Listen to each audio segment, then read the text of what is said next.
Some of the content of Patriots Unfiltered may not be suitable for all audiences. Listener discretion is advised.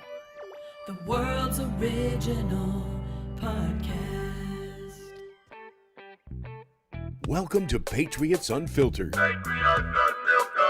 You guys know, I've been talking about this pass rush thing all friggin' summer. And it's hard to look at Daniel Aquale and be like, be good. Sometimes a play like that will happen, and on the blog, somebody will say, Fred, what happened on that play? I have no idea. I don't You're know. asking me? You have Evan right next to you. Just ask him. I don't know why that guy was wide open. M&M's and Wow. foot. Yeah, like character. Metaverse. If Drake May was in there, you wouldn't be going to get a drink. Oh, no. Third mate. But that's not the same thing. I wouldn't have all that much more faith that they're going to convert it. Why? Because they have no protection and they have no threats. But he'd figure it out. Okay, so you're thinking, that's what so I'm hoping Gerard is for. really screwing this up then. I think that he needs to make the call. Okay. I think Gerard is screwing it up. I'll say it. Like Okay. Here we are now. Entertain us. That's Nirvana, Evan. Thanks, Patty. Who? You don't know from Nirvana? Have you heard they don't have a left tackle? Yeah. This is Patriots Unfiltered. Presented by Toyota's official website for deals, buyatoyota.com. Hello and welcome to Patriots Unfiltered. It is Wednesday here at Gillette Stadium. Talking Patriots, we're turning the page to the Miami Dolphins. A clash of 1 and 3s. can't quite say Titans, but Offenses that have been out there. teams that are struggling offensively. The two worst offenses in the league. Yeah. Yeah. From a points scored. Yeah, if you want to go by that, that's, yeah. Right. I mean, I don't want to go by A dot, VO, V, D, V, R. Because in those ones, they might be like 30th. GA. Yeah. It's P. Paul, it's Mike, it's Fred. Evan will be by later.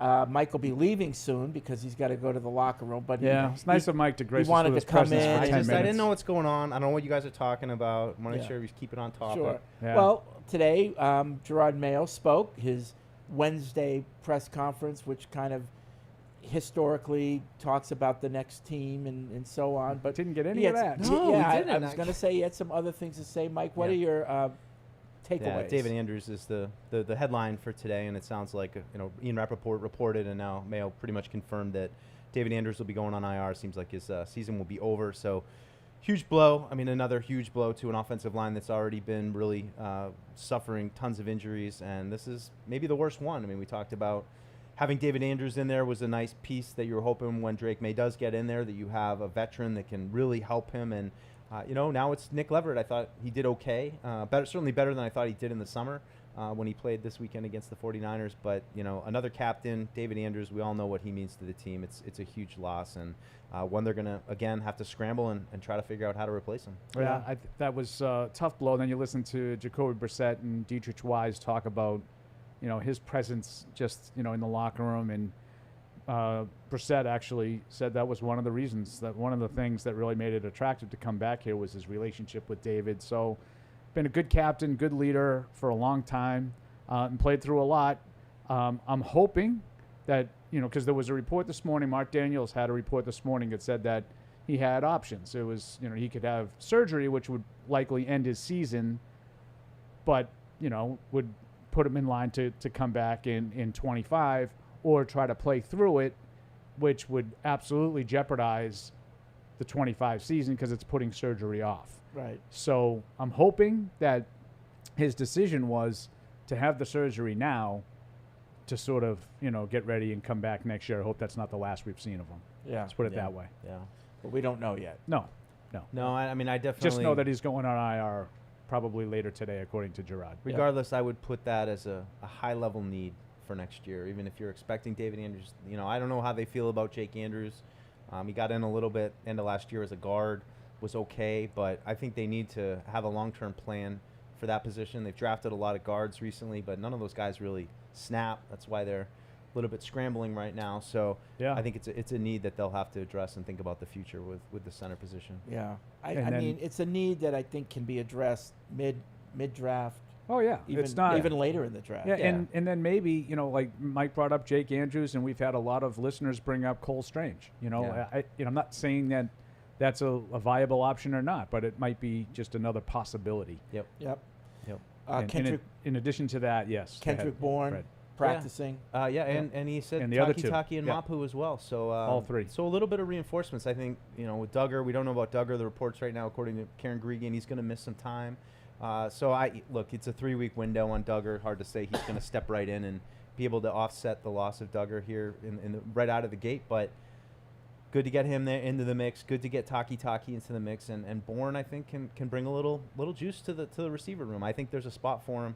I remember the summer you're thinking, where does he fit in? And now I definitely know where he fits in. They need him, and hopefully he can pick up where he left off last summer. But we'll see when these guys are actually even going to be activated to the roster. It's one thing to come back to practice. Any comments on Ramondre? Just the continuing struggles. Yeah, I wouldn't expect to see him in the starting lineup on Sunday based on Paul says with his eyebrows raised. No, That's kinda what Mayo said, from yeah. having listened to Gerard Mayo. Yeah. He was asked a pretty direct question about his his playing time, his starting role, and Mayo did not back away from it. He said, no, I mean, at some point when you're preaching ball security and you're talking about consequences and then you don't follow through, and it's I'm paraphrasing, but it's an idle threat, and I think he understands that and recognizes that, and I'd be surprised to see business as usual on Sunday with Ramondre Stevenson out there on 1st and 10 to open the game. My guess is Antonio Gibson will be out there. Yeah, no, that's exactly what it sounded like. I mean,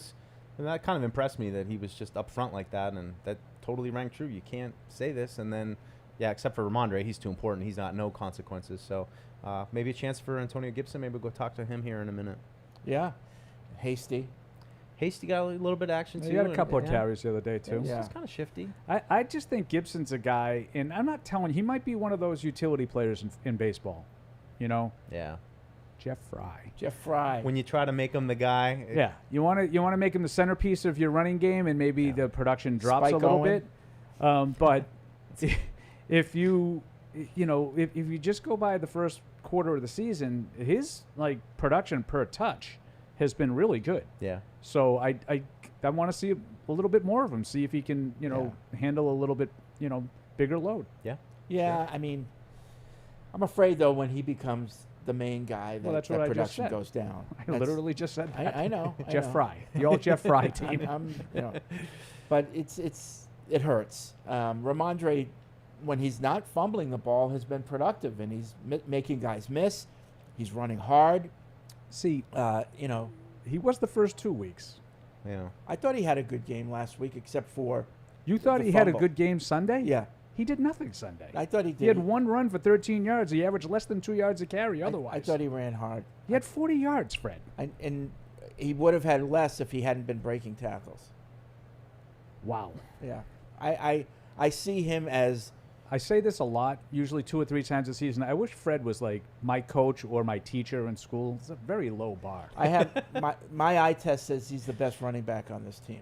Your eye test tells you that. That's right. Congrats. Yeah. You see how he just changes it all? He went from having a good game when he had 40 yards to, I don't know, but based on what I see, he's the best running back on the team. What's the saying? Effective running backs are in the eye of the beholder. So there you go. But Fred and Fred's. I can't see real good. Is that Bill Shakespeare? I think my point is that our best running back now is relegated or could be relegated to the bench. Yes, I mean that's the bottom hurts. line. That's the bottom line. That hurts. And in typical Paul Fred fashion, we find common back. ground and we agree now. And we're back. Well, that's all right. I'm glad I got you guys started, and we're at a happy place Yes, now. thanks, So I Mike. guess now I can exit after my Thanks, my Mike. 9 minutes. So I shall return. Yeah, I think Julius Peppers is waiting for you. All right. Yeah. Oh, then in that case, I'll Yeah. be back. Yeah. So, I mean, I do agree, Fred, that obviously he's the best option that the Patriots have as a running back, and he's a legitimate starter on a lot of teams. He's not a guy who just starts because he's on the Patriots. No, it hurts. It hurts. I don't think the last couple of weeks have been his best games. Going back to what Gerard was talking about, we were talking before the show, and it's not meant to be critical. I think it's meant more to be curious about some of the things he said today, or how he phrased things. You want to elaborate on that? Also, just curious. And again, There were a couple of things that kind of caught me off guard. We're dealing with something new, and a different way of getting messages across. And again, not to be critical, but to be curious. No, so yeah, well, to open, and you mentioned that the Wednesday press conference is typically dominated by the upcoming opponent. Right. And today it really wasn't, but he did open with some comments, and he said, we're definitely not sleeping on Miami. Right. They have this, they have that. And I was thinking to myself, you're not sleeping on Miami. Right. Like, wow. Like, Yeah. this is 2 1-3 teams that haven't really been able to move the ball at all. A curious thing to say. Yeah, I wouldn't think that you would even have the possibility of sleeping on any team right now. Right. And nor should Miami be thinking about sleeping on the Patriots. Right. They're 1-3, and they earned where they are. Yeah. It's not because of bad luck that they're in the situation that they're in. So I thought that was kind of a strange phrase. Yep. Let's put it that way. Yeah. Then the roster. The roster, yeah, he was talking a little bit about, and he did address some things today. And this is where, you said it's different. These are some of the ways that it's really different between Belichick and Mayo. And I think Gerard is much more willing to sort of go into specifics when it comes to what's good and bad. There's a lot of talk about not setting the edge and that kind of stuff. We talked about it yesterday. Yeah, he addressed it a little bit today, talked about Keon White, and he said, there's been some problems, but, also he's been one of their more productive players. Early in the season, he's been one of their more productive players. But he did say, we have to do a better job, and I have to do a better job coaching the players on the roster to perform the way we need them to do. I just thought adding the phrase on the roster to me was kind of weird. Curious. Yeah, curious. It's Yeah. a great way to put it. Yeah. Yeah. Maybe he might have just, just was a word salad and just came out. Or But he was saying, hey, I can only do so much with what I got. But right, he tends to kind of it's not stream of consciousness, but say things that are on his mind or things that might have been a discussion earlier that day or Do you whatever. remember the movie When Harry Met Sally? I remember the movie, sure. So Billy Crystal, just has the meltdown. Yeah. And, so Meg Ryan goes and talks to him. He's like, Harry, at some point, you're going to have to find a way to not express every single thought you have in your head every time you have it. Right. And that's kind of how I feel when Right. Gerard is talking But when sometimes. he's talking like, about, when he mentions the word roster, it makes me think, I don't know, that maybe there was a discussion earlier that day with perhaps Elliot Wolf about the roster. And, these are the cards I've been dealt, and this is what I'm trying to do with what I have. Yeah, I mean, and You I'm know? not telling you that Fred and I are definitely sort of extrapolating and putting words Right. into Gerard's mouth that he didn't say. Right. But I'm just wondering why he would have used that phrase. And another thing that was curious is when he was talking about the sustainability of the Week 1 win. Yeah, so that caught a lot of people's attention because it actually drew follow-up questions to it. Andrew Callahan from the Herald. Gerard, unsolicited, said, talked about some of the games and, we had the win in Cincinnati, but we knew that wasn't sustainable. The way we played that day wasn't sustainable. Right. And we've kind of said that. It's a hard way to live. Which is different. absolutely Right. one thing for idiots like me to Right. say, I don't think they're going to win many games scoring 16 points. But to have the head coach say, we're not going to win like that to his team, and that was a message to his team. He was asked about it. Andrew Callahan specifically said, what specifically do you mean about that not being sustainable? And he said the production, the offense, the points. He said you have to score more points than that. Let's say you have to score more than 21 points. The time of possession, and even though that time of possession in that game was strongly in the Patriots' favor, he just felt like it wasn't sustainable. And then he said that he told his team that. And when Jacoby Brissett came out, he was asked, I think Megan Ottolini from WEI asked Jacoby, has Mayo talked about that with the team? And he said yes. He did mention that wasn't, we have to score more. We have to be more productive offensively, which I thought was kind of odd. Like, I thought that was, you guys make fun of me all the time, and with good reason. You're right, because, I tend to be that fatalistic New England sports fan that always finds trouble around the corner. That was a great win. Even for cold-hearted Grinch, like me, like that was a great win. But we talked said about it on Yeah. Tuesday and Wednesday. Like, I don't know how many games they're going to win playing near perfect like that. Right.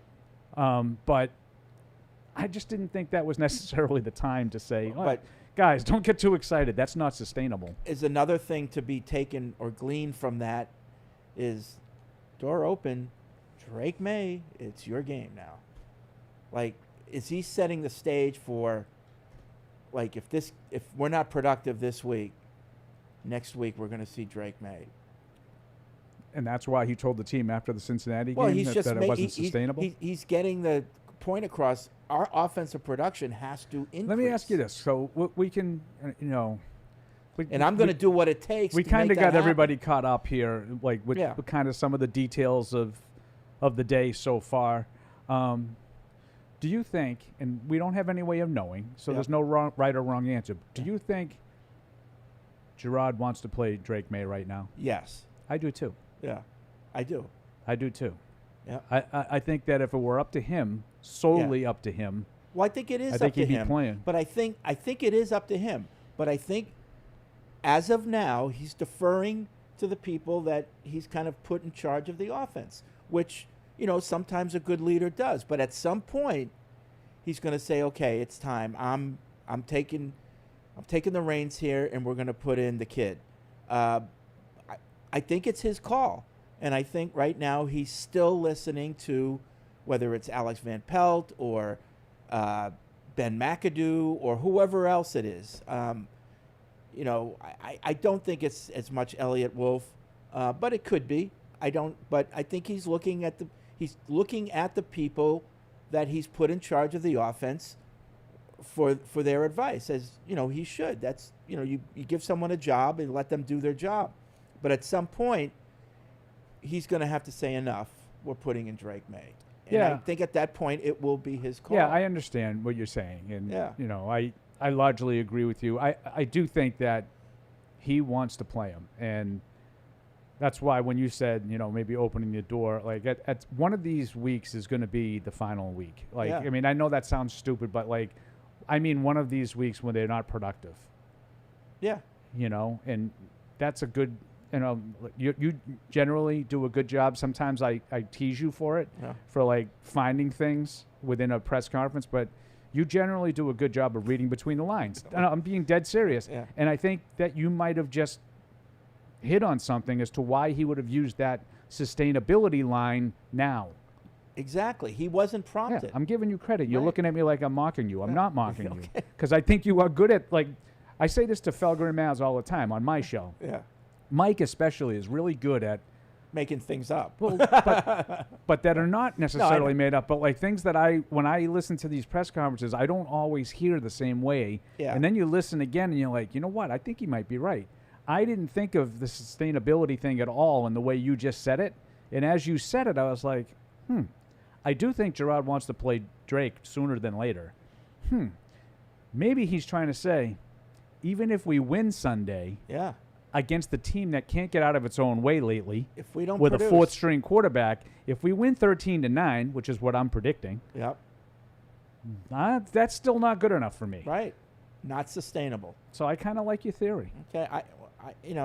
So now we're all hoping that the offense doesn't produce, so that they put in Drake May. Well, I mean, the I don't best know. case Yeah. scenario would be the offense does produce, and I know like you're being sarcastic, but let's say that the offense goes out and puts up 30, and now you're getting some confidence with the offense, and then let's face it, they're not going to score 30 every week. Then Yeah. maybe Drake May inherits a better situation when Sure. and if he actually does play. Yeah. All right. So there's a lot to I like Fred's digest. theory. A lot to Opening digest. the door theory. I'm not sure if it's available yet, but shortly it'll be. The full Gerard Mayo will be available on Patriots.com. So, listen for yourself. Make your own judgment, and see what you think about all the things that he had to say, because I don't think he's going into these press conferences having not thought about what he wants to say. And I think what he wants to say is based on what's been happening over the last couple days. There's a lot there. I totally agree. There's a lot there. All right. So now we turn the page to the Miami Dolphins. And it is amazing how, you know, Tua has his detractors, but he leaves the roster, and all of a sudden they collapse. Yeah. I mean, the guy might be pretty good. I don't know. You know, Maybe not just anybody could have Yeah, that kind of production, kind maybe. of like Brock Purdy. right, You know, because Yeah. when Nick Mullins and C.J. Beathard play, it doesn't look like that. right. Right.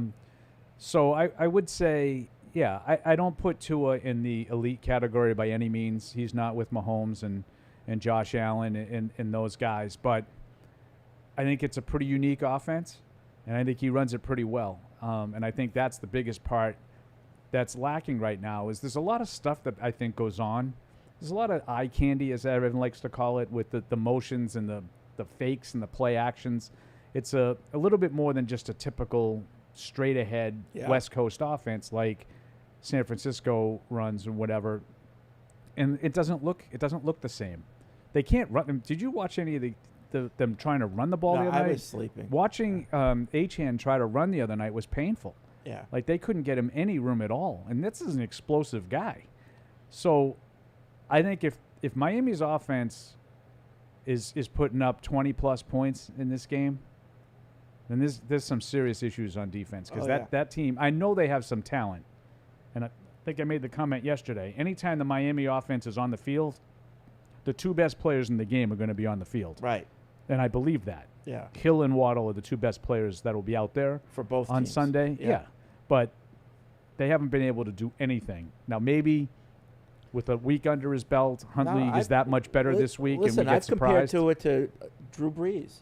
I think Tua is a pretty good player. I don't think he's great. Yeah, I don't think But he's he's great, pretty but he's good. got the traits of Drew Brees in that he makes up for his physical stature in just knowing where guys are, anticipating where agree. they are, being really accurate. Yeah, I Um, totally agree. Especially with balls over 15 yards, he's incredibly accurate, and like he knows the offense like nobody's business, and so it's we're seeing it. It's a huge drop off without him, And he trusts what he sees. Yeah. And to your point, I like your Breeze comp because it is a lot of throwing guys open. And that's why he throws some picks because sometimes it's going to happen. Yeah. But he's really good in that offense, in that system, and other guys haven't been anywhere near as productive. Yeah. You've seen it over the last couple of years with backups, and some of them have been, guys like Teddy Bridgewater, guys that are, fairly accomplished NFL backups. Jacoby Brissett Yeah. played in it. Like, then they just don't look. I mean, so They don't look the so same. you look at this game and you say this is a winnable game for the Patriots. The problem is the state of the Patriots. I mean, they're banged up too, and they're not producing on offense. And they're banged up not just on one side of the ball, on both sides of the ball. Yeah, this is normally one of those games that I say, like, you can't lose this game. I'm not saying that because both teams are in similar situations. Yeah, Yeah. there's a lot of banged up personnel on both sides.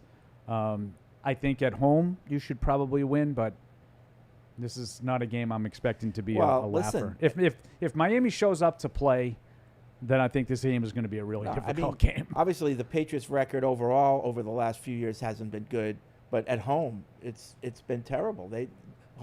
Gillette Stadium right now is no longer home field advantage for the Patriots. No, and you can. There is something to that. Like we talk about some of the teams that can be tough on their home. The way that they've played offense the last few years, you get a couple of 3-and-outs and crowd gets restless. You hear it. Yeah. You're absolutely going to hear, we want Drake. Oh yeah. If it doesn't start off well offensively, and that's mentally that's tough for the guys that are on the field. It's tough for They hear it. Jacoby, and I want only the best for Jacoby Brissett. He's such a class act. Yeah. It's hard to not have anything but the utmost respect for him. And Yeah. I'm dead serious when I say that. Yeah, but he's a grown up. He knew the situation he was Yeah. getting into. They just drafted a third pick overall.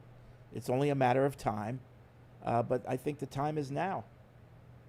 That's just my I opinion. do too, and I could understand waiting this week just because of the situation at center. And I like you had mentioned that to me yesterday. Like, so what if he can't come back? No, I just mean let Nick Leverett get his feet wet, and sort of be comfortable, then make the move. Yep.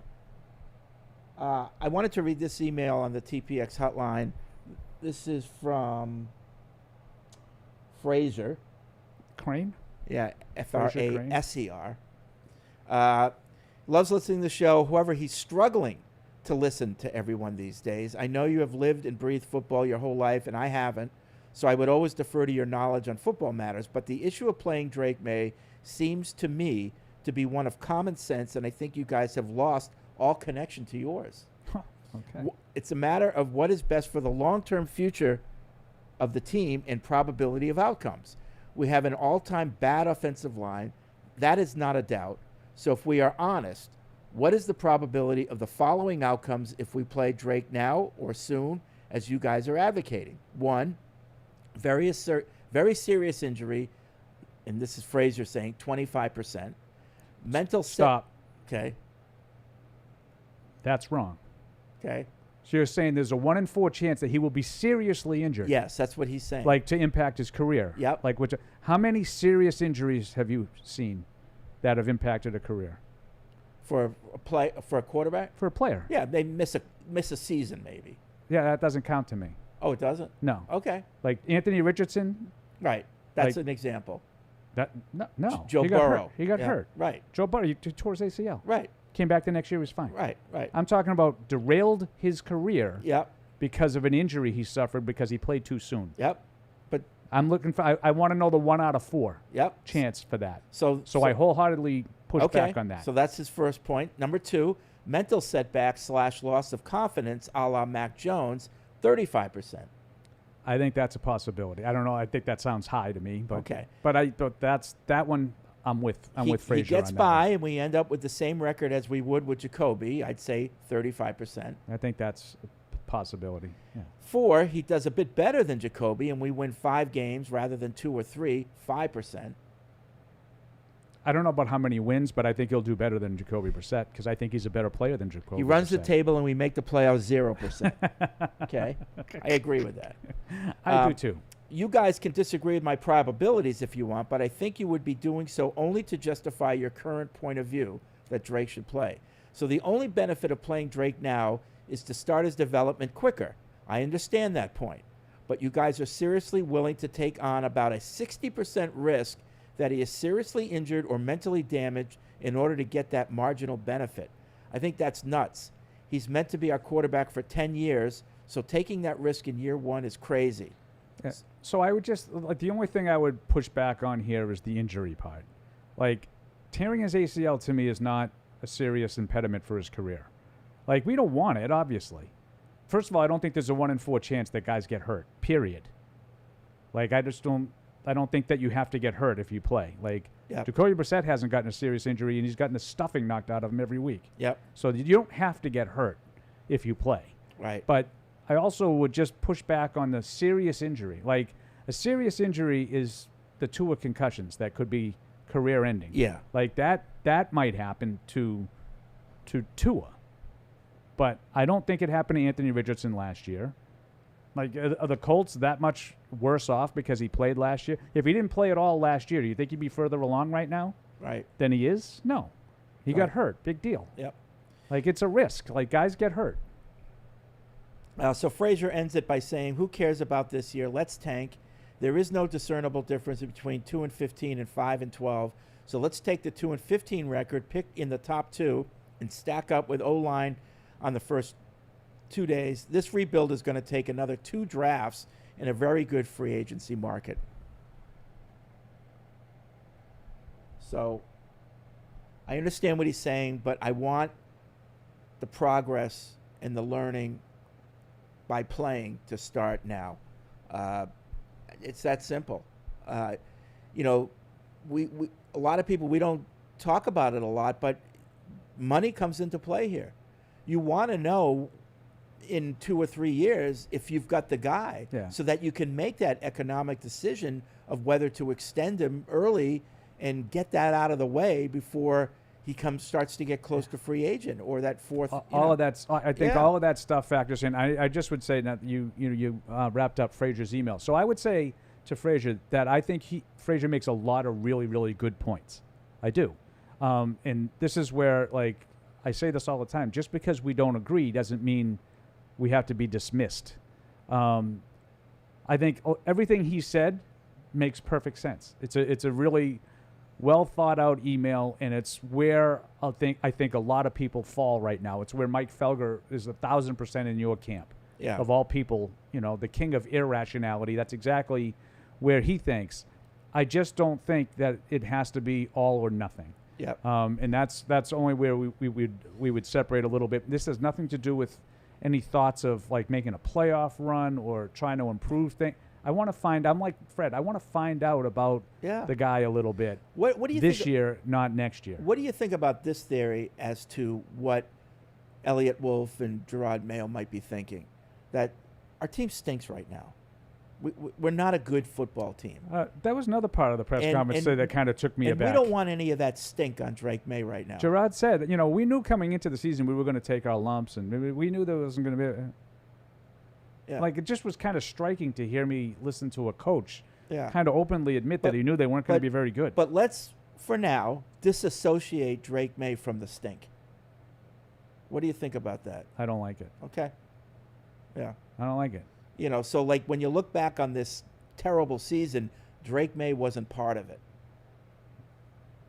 I mean, I have less admirable thoughts as to why if he doesn't play at all, I have less admirable reasons that I would have for the coaching staff, and it's to sort of save themselves. Yeah.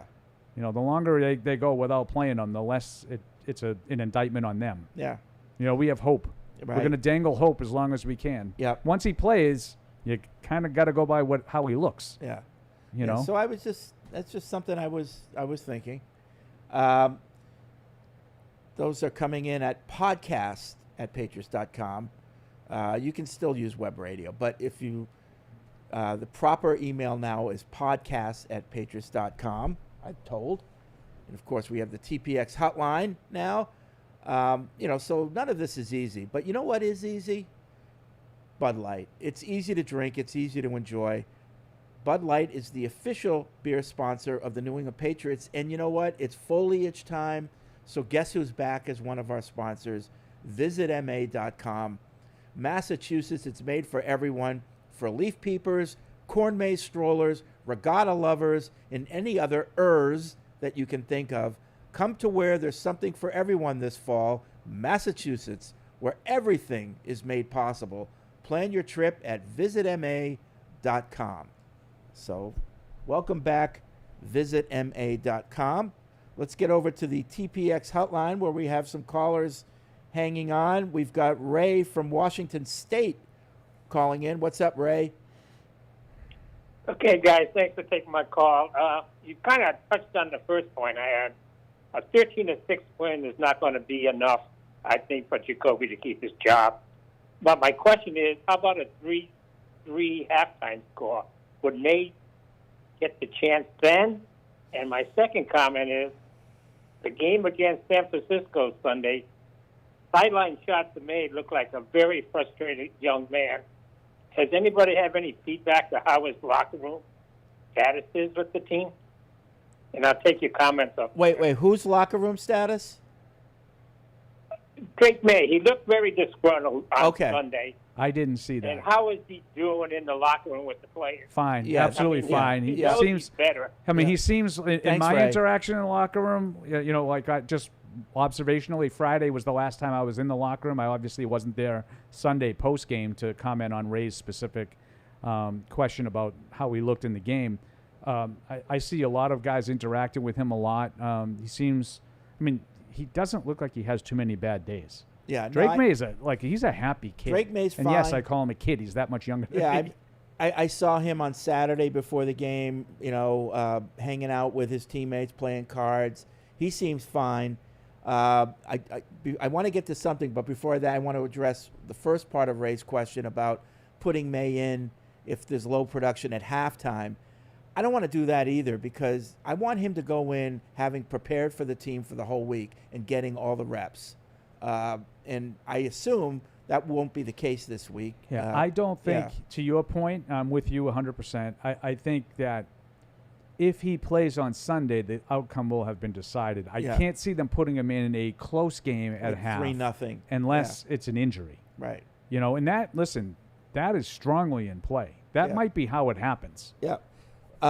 But the other thing that what Ray said reminded me of another topic that's going around, mostly on your shows, Paul, is the comportment of some of the other players on the team. I think it's relevant. Particularly on offense. I listened to Greg a little bit yesterday, Greg Bedard, and he talked about it a little bit. I think we talked about it on our show yesterday. Yeah, we did. There was another one of our shows yesterday that got repeated from 2 to 4 That's true. on another show. But Bedard got more into specifics with certain players, Pop Douglas and Polk. He mentioned. The 2 receivers we talked about yesterday, and I think that Godcha was talking about Keon White and Joshua Uche. Yeah. Excuse me. I think he was talking about those guys. Yeah. Greg Bedard had some very specific plays where he broke down sort of a simple TE stunt with Wise and White didn't look like he did the right thing, and they ended up colliding and easily. I think it was the first third down that Purdy easily got around the containment. Yeah. I think there's something to it. You know, you had some success. And I even think back to, you might not remember this, Fred, but the first year that I think that Judon was here, when he was piling up a lot of sacks in the first half of the season, and Kyle Van Noy, of all people, was kind of critical. It's like, I don't remember being able to run around and freelance like that. Yeah. You know, do you remember that?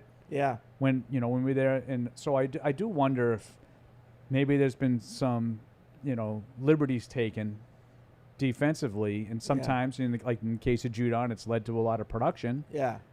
But I'm not sure that he was a great guy in terms of setting the edge. I mean, AVP has been getting a lot of heat, and he's the subject of a lot of talk. But at some point, especially this week, if they don't do well against Miami, DeMarcus Covington's name is going to come up again, and Gerard Mayo linked to the defense too, because he's a defensive-minded coach. If they let Hill and Waddle get over the top, there's some questions on the defensive side that need to be asked and addressed. Yeah, and I'm excited for this game in one aspect, because I think Gonzalez has been playing pretty well in the role that he's been given so far. But what will his role be this weekend, and how well will he do? I think this is a good test for him. Yeah, I agree with exactly the way you said it. I think he's played pretty well in the role that he's been asked to do. My question would be, when is he going to be the shutdown when is he guy? going to be asked to do that? Right. And if he is this week, so okay, you just trail Waddle every play, and we're going to have Jonathan Jones and help on Tyreek Hill, right? That's generally because Jonathan Jones has been pretty effective with Tyreek Hill. Yeah. He's not always gotten them all by himself. But he's always had help. Yeah, but he's been pretty good with Tyreek Hill, even going back to Kansas City. Yeah. So that would make sense that they continue to do that way.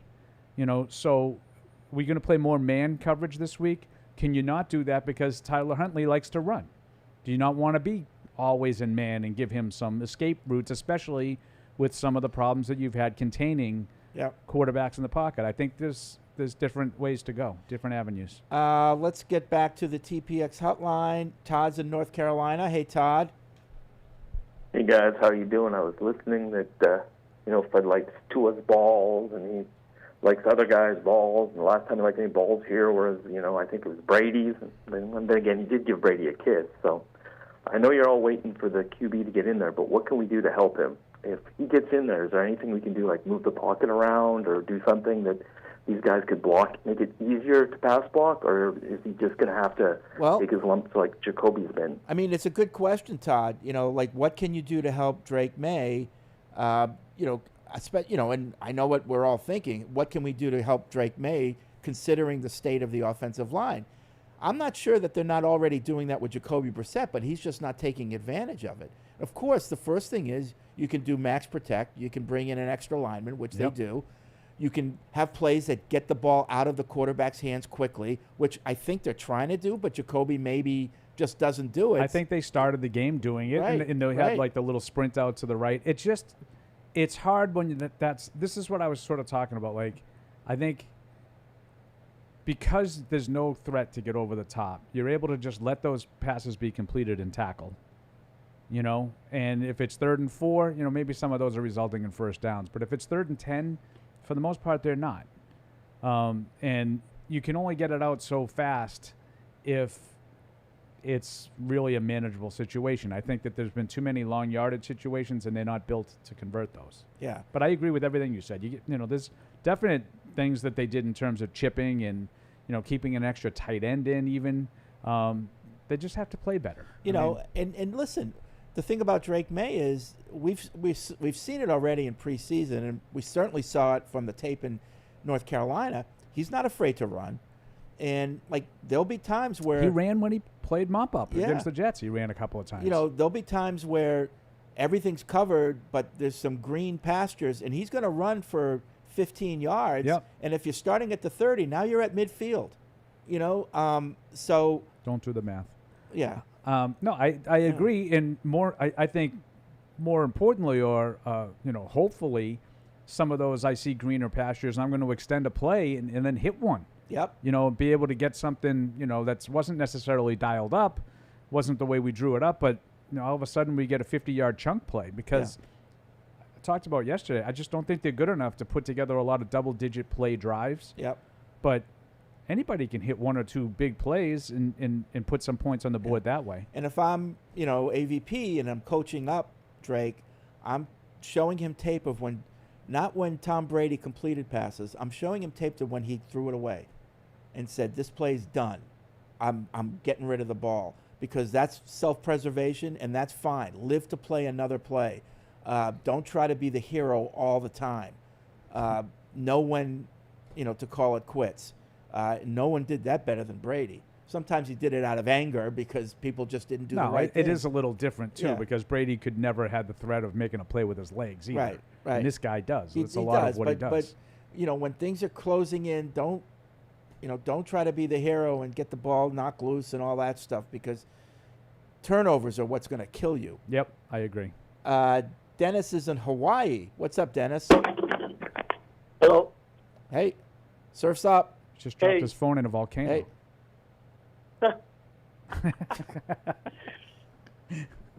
Well, I just wanted to say one thing. I've been watching. I've been listening to you guys. I've been watching the game, and I just feel like because of this cooperation between all the coaches and everything else, I don't really think Gerard is doing what he should be doing. Because I really believe that Drake May should be played. And, we only started talking about this. I've been a fan for 49 years. We've only started talking about this because of Mac Jones. Because of what people said that happened to Mac Jones and all that. And we're not Green Bay. And I think we need to just go ahead and see what Drake can do. Okay. Because he's way better than Brissett. Yep. You better be. Yeah. And Gerard said from the beginning it was a competition. But then he took that away because it's a competition and Drake did better than Brissett. But then, we're not going to go with him. Yep. So Yep. I don't think Mayo is doing the right thing for the team. Okay. No. And like I said, Go ahead, Dennis. I'm saying that, I've been a fan before Tom Brady. So I know what it's like to lose. I know what it's like to not win games and things like that. But I think we need to get to the place of just seeing what Drake can do. Yep. And I'll take the rest off. So Yeah, Thanks, no, Dennis. I mean, Yeah. that's kind of where I fall with, we're closer to Dennis than Frazier. Again, I think both lines of thought can have valid points. I don't think either one of them is wrong. If you decide you want to be more patient, I don't think that's wrong. I just feel like it's a wasted opportunity. Well- And I think it's so easy to say the Green Bay stuff when you have Favre and Rodgers playing still at a high level. I believe that Gerard Mayo hired some people to be in charge of the offense, and he's letting them do their job. But at some point, he's going to say, enough. I know that you don't think he's quite ready, if that's what they're saying. I don't know.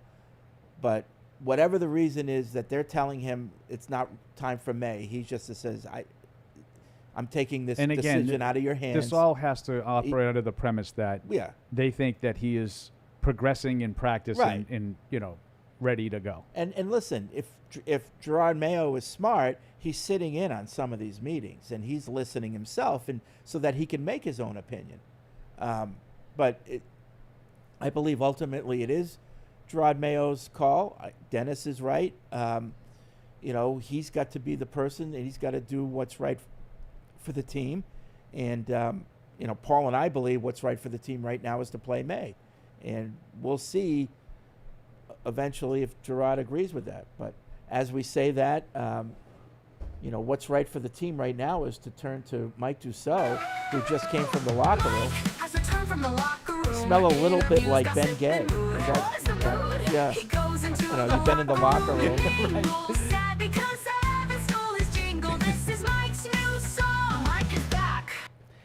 All right, Mike, everyone. so tell us the mood and the talk of the locker room. I would say the biggest mood was waiting for Nick Leverett to come to his locker. That was the initial mood. Everyone The center of attention. The center of attention. Perfect. Everyone's standing around his locker. Mike's got to go back and update his notebook after that one. Center of attention. It's good. I'm going to steal that one. So just, little conversations going around. Devon Godshaw, Christian Gonzalez, Ramondre Stevenson, little scrums here and there. But, same kind of message we've been hearing. Turn the page, and, we believe in the guys in the room, and, we got to get it done. We got to eliminate the mistakes, that kind of thing. But, next man up. I mean, you're hearing a lot of these cliche phrases for, a team that, let's face it, they've lost a few games and they've lost some games and they've lost some personnel. Yeah, it's not an easy situation. They're reeling a little bit, but Nick Leverett, he's got some experience, so hopefully he's able to hold the fort. Yeah. Was one Drake May available? Yeah, he was there. He was no major scrums, but yeah, he's always in there. It's just the difference of the locker room this year. Whereas I think I went my whole first year without ever actually seeing Tom Brady ever in his locker.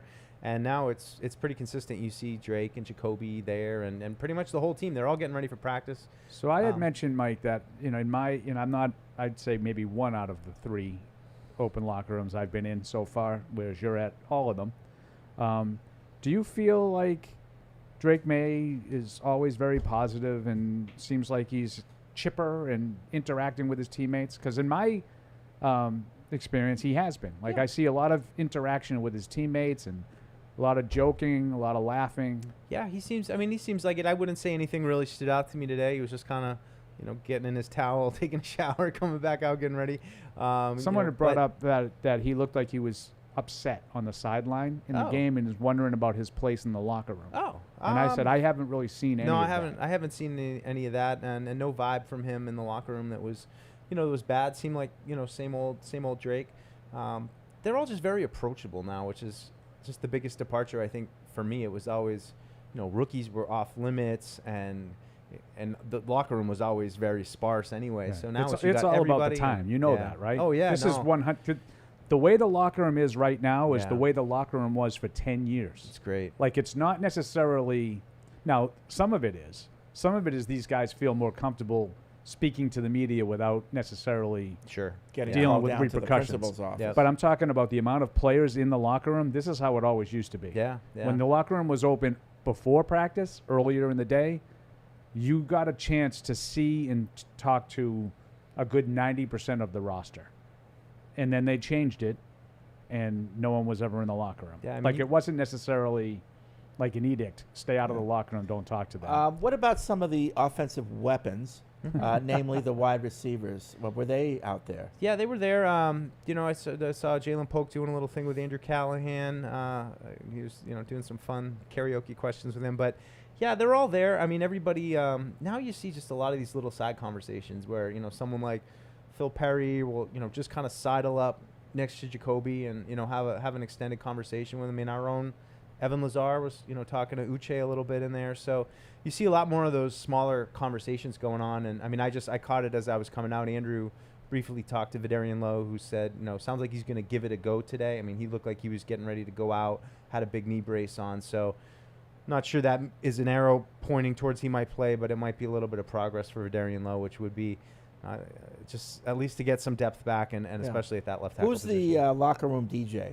Oh, that's I haven't really noticed one. That's a good question. It used to be Brandon Bolden. There was always somebody with there's not really a lot of music. That's a great question, Fred. I haven't even Brandon Bolden was excellent at it because he liked all boombox. But he liked all my music. Yeah.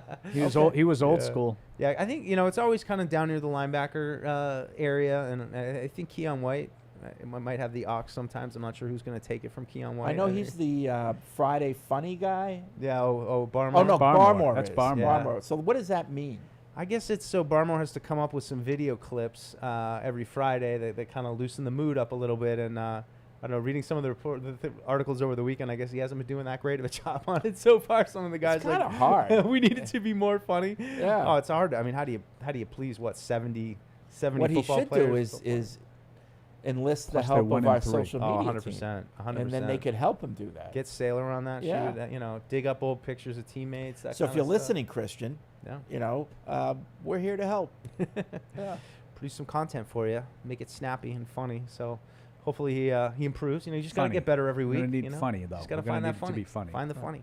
All right, anything If else it's from the Friday locker room? funny, it needs to be funny. Looked like Marty Mapu was getting ready to go out there. We know, Gerard kind of hinted at that. So it was I'm happy for him. We used to joke during training camp. It was like depressed Marty Mapu, like you kind of trudge out halfway through practice.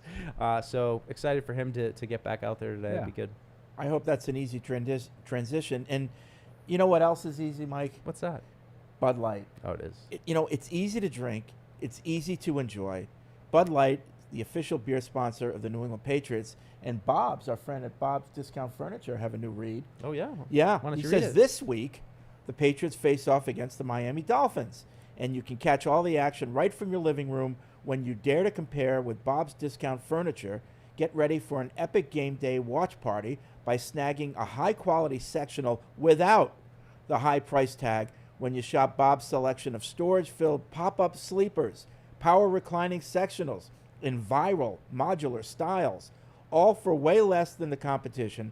So stop in and see how much you can save when you dare to compare with Bob's Discount Furniture, the official furniture store of the New England Patriots. One of my TVs died. Really? Yeah, my biggest Really? one. How long you got it? I probably had it for 8 years. Yeah. Oh, that's quick. Yeah, it I know stuff's not supposed to last as long as it used to. It just won't power on anymore. I Wow. mean, It's just dead. when I worked at Sony, I used the Sony employee discount. This is like 2008. I bought a 42-inch for probably like $1,500 at the time, and it's still going. So I guess back then things lasted a Yeah, little this is a longer, perhaps. Vizio, Yeah. which are pretty good. It's a 55-inch. Yeah. So now I got to buy a new Yeah, TV. but you can get them. Oh yeah. Oh yeah, You I can get really 'em now. $200 like now. $300. Yeah. Yeah. But I want to get a good one. So if anyone has a suggestion for Speed Queen. a 55-inch TV, let me know. Like just brand or whatever. I don't like the LCD ones. You got to go with the Amazon Omni TVs. They're amazing. Amazon Omni. Why are they amazing? Voice activated, great picture, lightweight, easy to. 4 HDMI ports. Come on now, you can plug everything into it. Are they cheap? How expensive are they? Depends what size you want. If the 55 55 inch. inch is probably $400. Oh, okay. So what is it again? Amazon Omni. The Amazon Omni Fire TV. Omni Fire TV. Yeah, I don't need the Fire though. That's just the brand. I know. I don't need that. No but Fire. You just don't use it if you don't need Oh yeah, I don't. I turn the Wi-Fi off on my TV. Okay. All right. My food's here, so we're going to take a break. We'll be right back with more calls and emails here in Patriots Unfiltered. Whether you're in the game or betting on the game, you'll need a game plan. DraftKings Sportsbook, the official sports betting partner of the New England Patriots, provides you with everything you need to build your personal betting game plan so you can get in on all the action while practicing safe bets. Visit DraftKings.com/responsible-gaming to learn more about all the safe betting tools DraftKings has to offer. Hope is here, 800-327-5050 or gamblinghelplinema.org. Must be 21 plus. Play it smart from the start. GameSenseMA.com. Physically present in Massachusetts. See DraftKings.com/responsible-gaming for details and state-specific responsible gambling resources. Isn't it time to get exactly what you want? Welcome to Red Hot Deal Days from Verizon, where you get your pick of our best deals. Like My Plan, where you can pick the perks you want and save on every one. For limited time, bring your own phones to a Verizon store and you can get My Plan for our best price ever. Get exactly what you want in your phone plan and only pay for what you need. Bring your phones to your Verizon store today and get my plan. These deals won't last. It's your Verizon. When someone accidentally threw away the school play costumes, oh no. Replacements were shipped with FedEx. And with picture proof of delivery, everyone could focus on the perfect opening night. FedEx, where now meets next. For residential delivery only. Hello, good morning, or good afternoon, friends. Look, excited to get back on the practice field and go out there and compete and get ready to play against a good football team.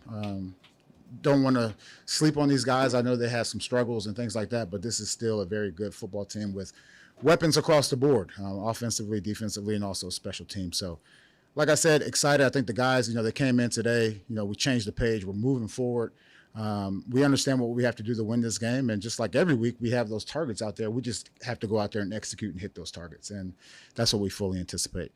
I know a lot of you guys are wondering about Dave Andrews, so it's already out there at this point. It's going to require surgery, and he will probably go on IR and be done for the season. Fire away. How big a blow is that to you guys? It's tough. One thing about Dave, the first word I would say is just toughness.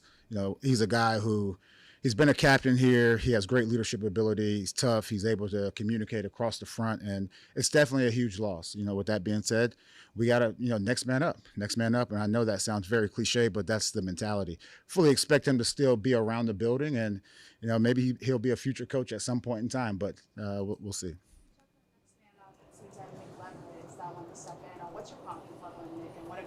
Good. I thought Nick did a decent job stepping in there this past game, and now that he'll get more reps during practice, you expect him to continue to get better every single day. So that's our expectation. You mentioned earlier this week that you and Elliot were going to meet, talk about some of the linemen and stuff, people that were out there, and talk about that. Any updates on that about possibly bringing somebody in? Not at this current time. And we talked about the question here was about the veteran offensive linemen that were out there, and so we're not on that at this current time. How important is the position of center in this offense as far as being kind of the one in charge? It's very important. I always say, you want to see the same picture, and it starts with the center. It starts with the quarterback and the center and the quarterback, I would say. So it's definitely important as far as being on the same page, IDing the mic points and all those stuff. So, with that being said, Nick, he can do it. He's proved that he can do it, and hopefully he continues to get better. Understanding how important David is to the offense, how does his injury affect the plan for Drake? I would say those are independent of each other. You always want to have a veteran center in there, but with that said, they don't tie in together. How do you not let a woe is me attitude take hold when you see the injuries starting to affect key guys? For us, it's about mental toughness. It's about mental agility, and we won't be rigid in our thought, and we're going to try to put the best team out there. I'm not really a big woe is me or anything like that. We knew going into the season we would take our lumps, and even after the first game when we beat Cincinnati, we understood that this is unsustainable as far as winning that way. With that being said, there have been things that we've done well, especially after the first two games. Those were competitive games. The third one wasn't so competitive, and this past one, we still had an opportunity as bad as we played. And I think it still comes down to execution. Rod, looking at your season now, 4 games through, are you not playing Drake because you're concerned he's going to get hurt?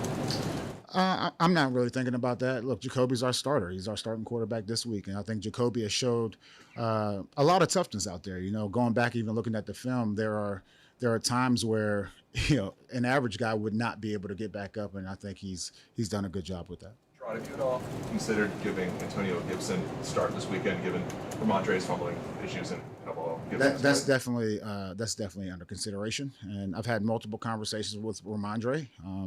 But look, we can't preach that ball security is job security and still have him out there the majority of the time. So I think it sends a stronger message to the players that there are certain things that we just can't do to win, especially with the team that we have today. How do you think point on that with the edge stuff? Are you at the same point? Yeah.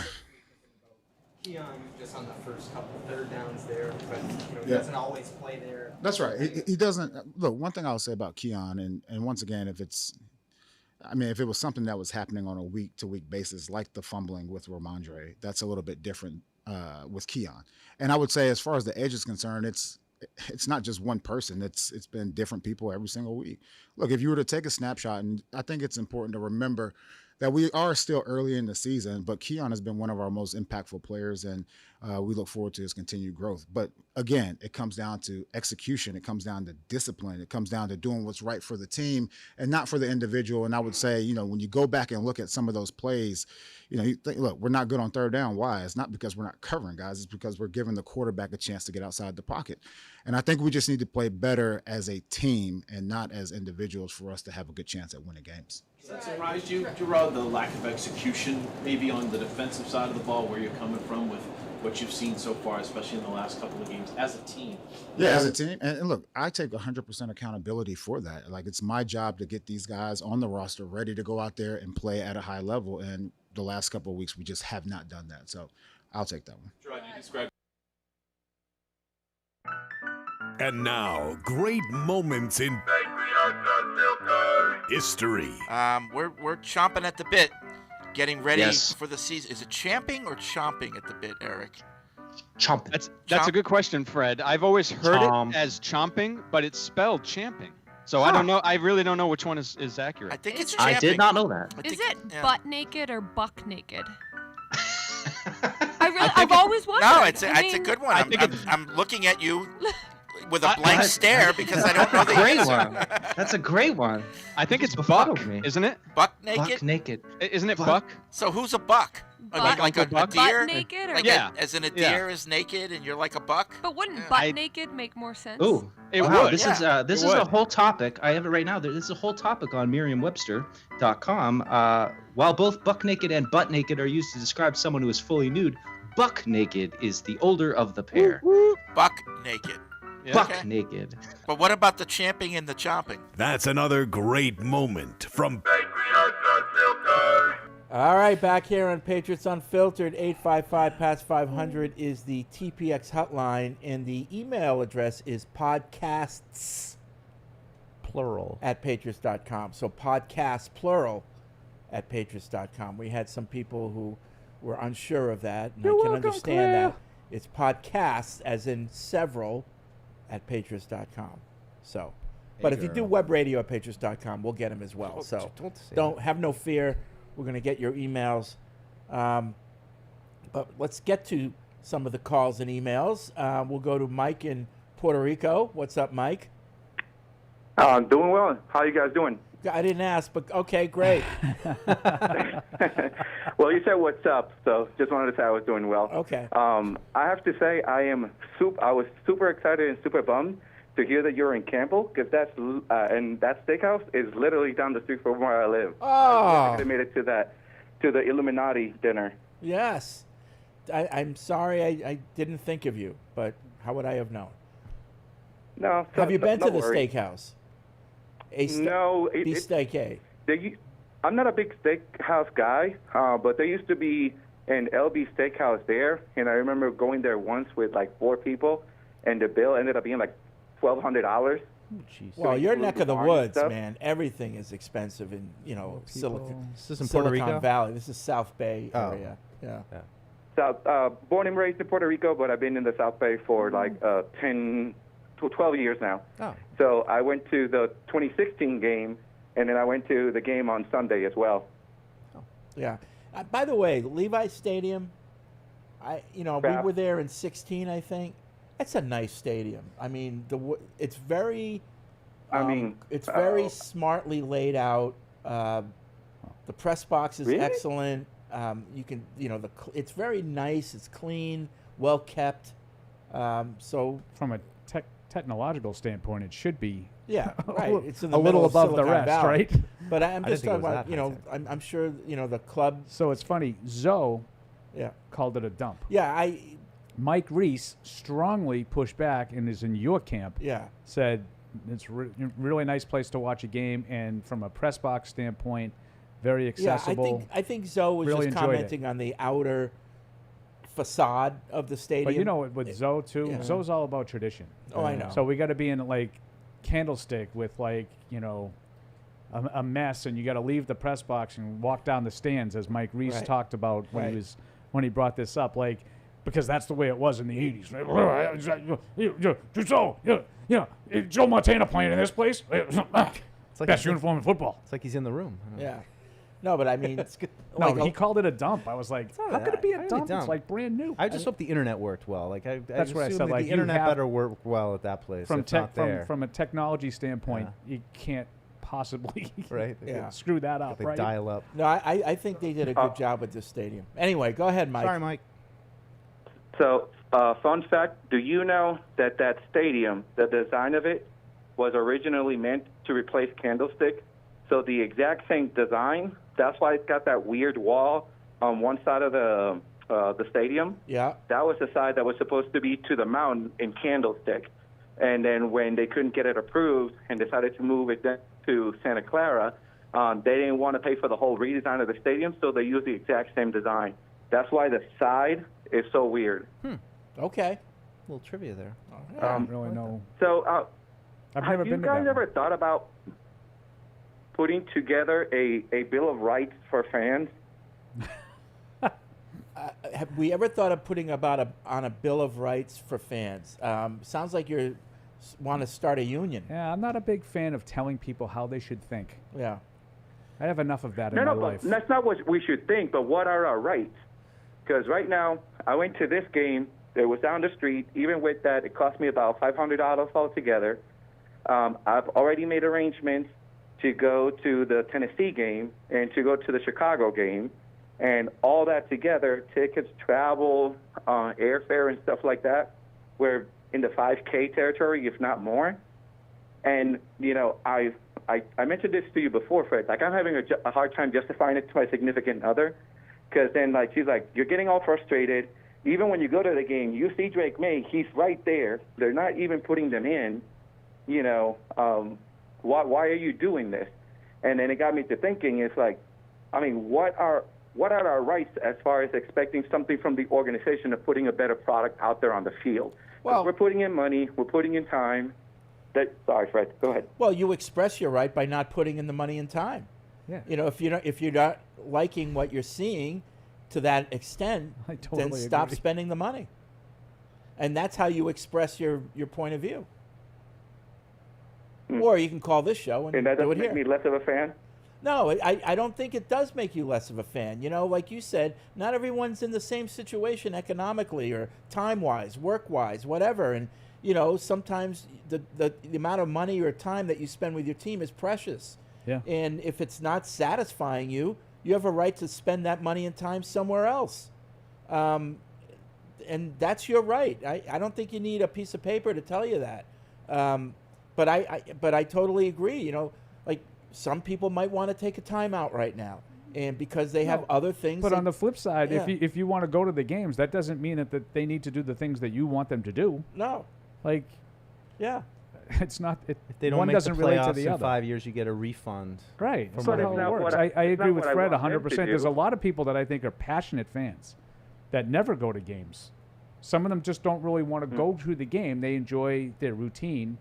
Others are, as Fred said, are not in the same economic situation where they can afford to go to the games. I mean, it's like a little stock market. Instead of just money, you're investing your time, money, and emotion. Sometimes it pays off. The investment for the last 20 years has paid huge dividends for Patriots fans. Right now, we're in the red, but we're hoping to get back into the black soon enough. Okay. I think that's reasonable. I just feel like not doing it when I have the opportunity to do so, and hopefully get in on the ground floor, like you're saying, as an investment. Get in on the ground floor and seeing, you know, May's entry into the league development, and then, okay, this is our guy moving forward, and this is the guy that we're going to support with our time, money, energy, and passion. Yeah. But it was just really frustrating on Sunday, like sitting there and watching him, and, you know, and this is maybe a question for Evan, because I really don't understand why he was basically standing behind the defense the entire time when the Patriots were on offense, rather than being on the other side, maybe seeing what Brissett is seeing, or maybe next to AVP so he can get a better understanding. But I'll leave that for Evan to see what was the reasoning behind that. Yep. Okay, thanks, Mike. You know, I will say I don't really know why anybody would have a reason for why Drake May stood where he stood. Other he's than got an earpiece. Other than Drake May. Yeah. Yeah. He's listening to everything, right? He's got the earpiece in his ear. I just don't. Sometimes I don't understand. I will say this about the fan thing. You know, if you're not risking your relationship because you're spending too much time with the Patriots or risking not paying bills, if you can afford to do it, if you stick it out now and still go to the games and still, then when they get better, you can say, you know what, I stuck with them. Yeah. I was there. Yeah, I stuck, you know. But you can also stick with them without going. Yeah, of course. Oh, yeah. Like, again, this whole thing, like, you know, you're a stronger fan if you choose to shell out your money and time and go. I don't think that. Like, how many years was Mike on the West Coast? You'd be hard-pressed to find anybody more passionate about the Patriots than Mike was before he even started working here. Yeah. How many games did you get to go to in person? Not a lot. Not a lot. I mean, about one a year, maybe. There were a couple years. So it was hard, but like. But to me, for someone that lives on the West Coast, that's But he went to huge. to a game because they were on the West Coast. But General or Seattle or something. Yeah, but you know. but you took the opportunity when you could. You know that to me. But that's he's being living and dying with the team every week. I know. Every week. Even as disappointed as he was with those 12-4 finishes. Yeah, it was tough. And but Brady in we general. made it. I'm just sick of them. I think the fans should have the right to bear takes. Like, you can call in, say like, whatever you want. Come in and yeah, bear Mike, takes. that's your Bill of Rights, is to call in and bitch to me and Fred and Mike and Yeah. Evan about, like, why is May not playing? Or, you know, why would they even be thinking about playing May? You know, that's your Bill of Rights. Yep. I mean, Yeah. nothing else. Let us have it. Mike's in San Antonio. What's up, Mike? A lot of Mikes today. Hey, fellas, how you doing? Good. Good to speak to you. Being in Cowboys country, and that's all I hear about, so it really gets old. But appreciate you guys. Sorry. Hey, I had a question for you guys, and excuse my ignorance, but I was wondering. So every time I hear these interviews, I see that the media doesn't ask pointed questions, and as members of media, I'm just curious what your guys' thoughts are. Like, if pointed questions are asked, is it detrimental to the person or the member of media asking, like, hey, you guys haven't done anything to rectify the offensive line. Why? Like, really holding them accountable. I'm just curious. Oh, that was asked. That particular question was asked in the summer to Elliot Wolf. Greg Bedard asked it. Yeah. Yeah. Did he? Yeah, he did. It seems like they kind of dance around it a little bit. He didn't. You know, it's just kind of frustrating. Yeah, no, I mean, I'm going to give Greg Bedard the credit for it because he asked a very pointed question. It went on way longer than it needed to. There's my shot at Greg. Thanks, But Mike. his question was, you had made all these comments about the offensive line and didn't address the left tackle spot. Yeah. Like, that was basically, I'm summarizing his question. It was as pointed as you could be. I understand what Mike is saying because sometimes, to answer his question, it can be difficult to ask those difficult questions, and sometimes there's a blowback. You know, especially now, like, there's a lot of fans now that don't want to hear that. A lot of fans don't want to hear negativity around their team, and they take their anger out on the media. Why are you bringing that up? Yeah. You know, as if, like, you should be supporting Vidarian Lowe rather than saying they don't have a left tackle. Yeah. Some fans do that. Now, it shouldn't affect you as a journalist. If you're doing your job the right way, you shouldn't worry about it. But the fact of the matter is, what Mike is talking about, we have another Mike coming up on the screen. Go Mikes. But what Mike is talking about does happen, and I think sometimes, especially younger writers, they get on their phones and they get on Twitter and they see the interactions. Like, with me, like, I've been called fat, bald, and old for 25 years, so, like, it just, I don't really even look at it anymore that much. It just kind of glosses over. But some people don't want to see that negativity around them, and they want to sort of be one of, you know, I want to be part of you, you know, and I think that kind of clouds your questions sometimes. Yeah, I think sports journalism there's very few that are actually practicing it.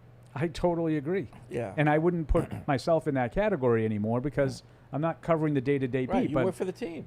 Well, no, like for 15 years, you know, with Brian Morey and myself, and then Andy Hart, we were covering the team as journalists, all stars. I mean, you know, I'm more of an analytical now than I am covering the team, but we used to do that all the time.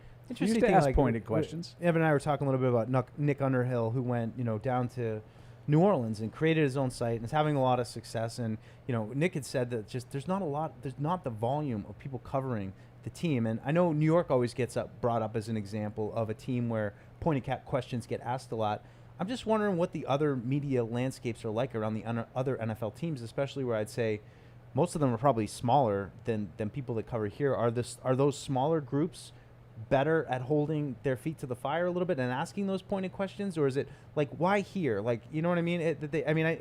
There's a long history here with like Bill and the media and the fans who sided with Bill and spent 20 years killing Felger and Maz and defending Bill and the organization, and now those people are killing the organization and the coach, and it's like everything's kind of flipped. Like it's a weird dynamic. Yeah, I think the weird part.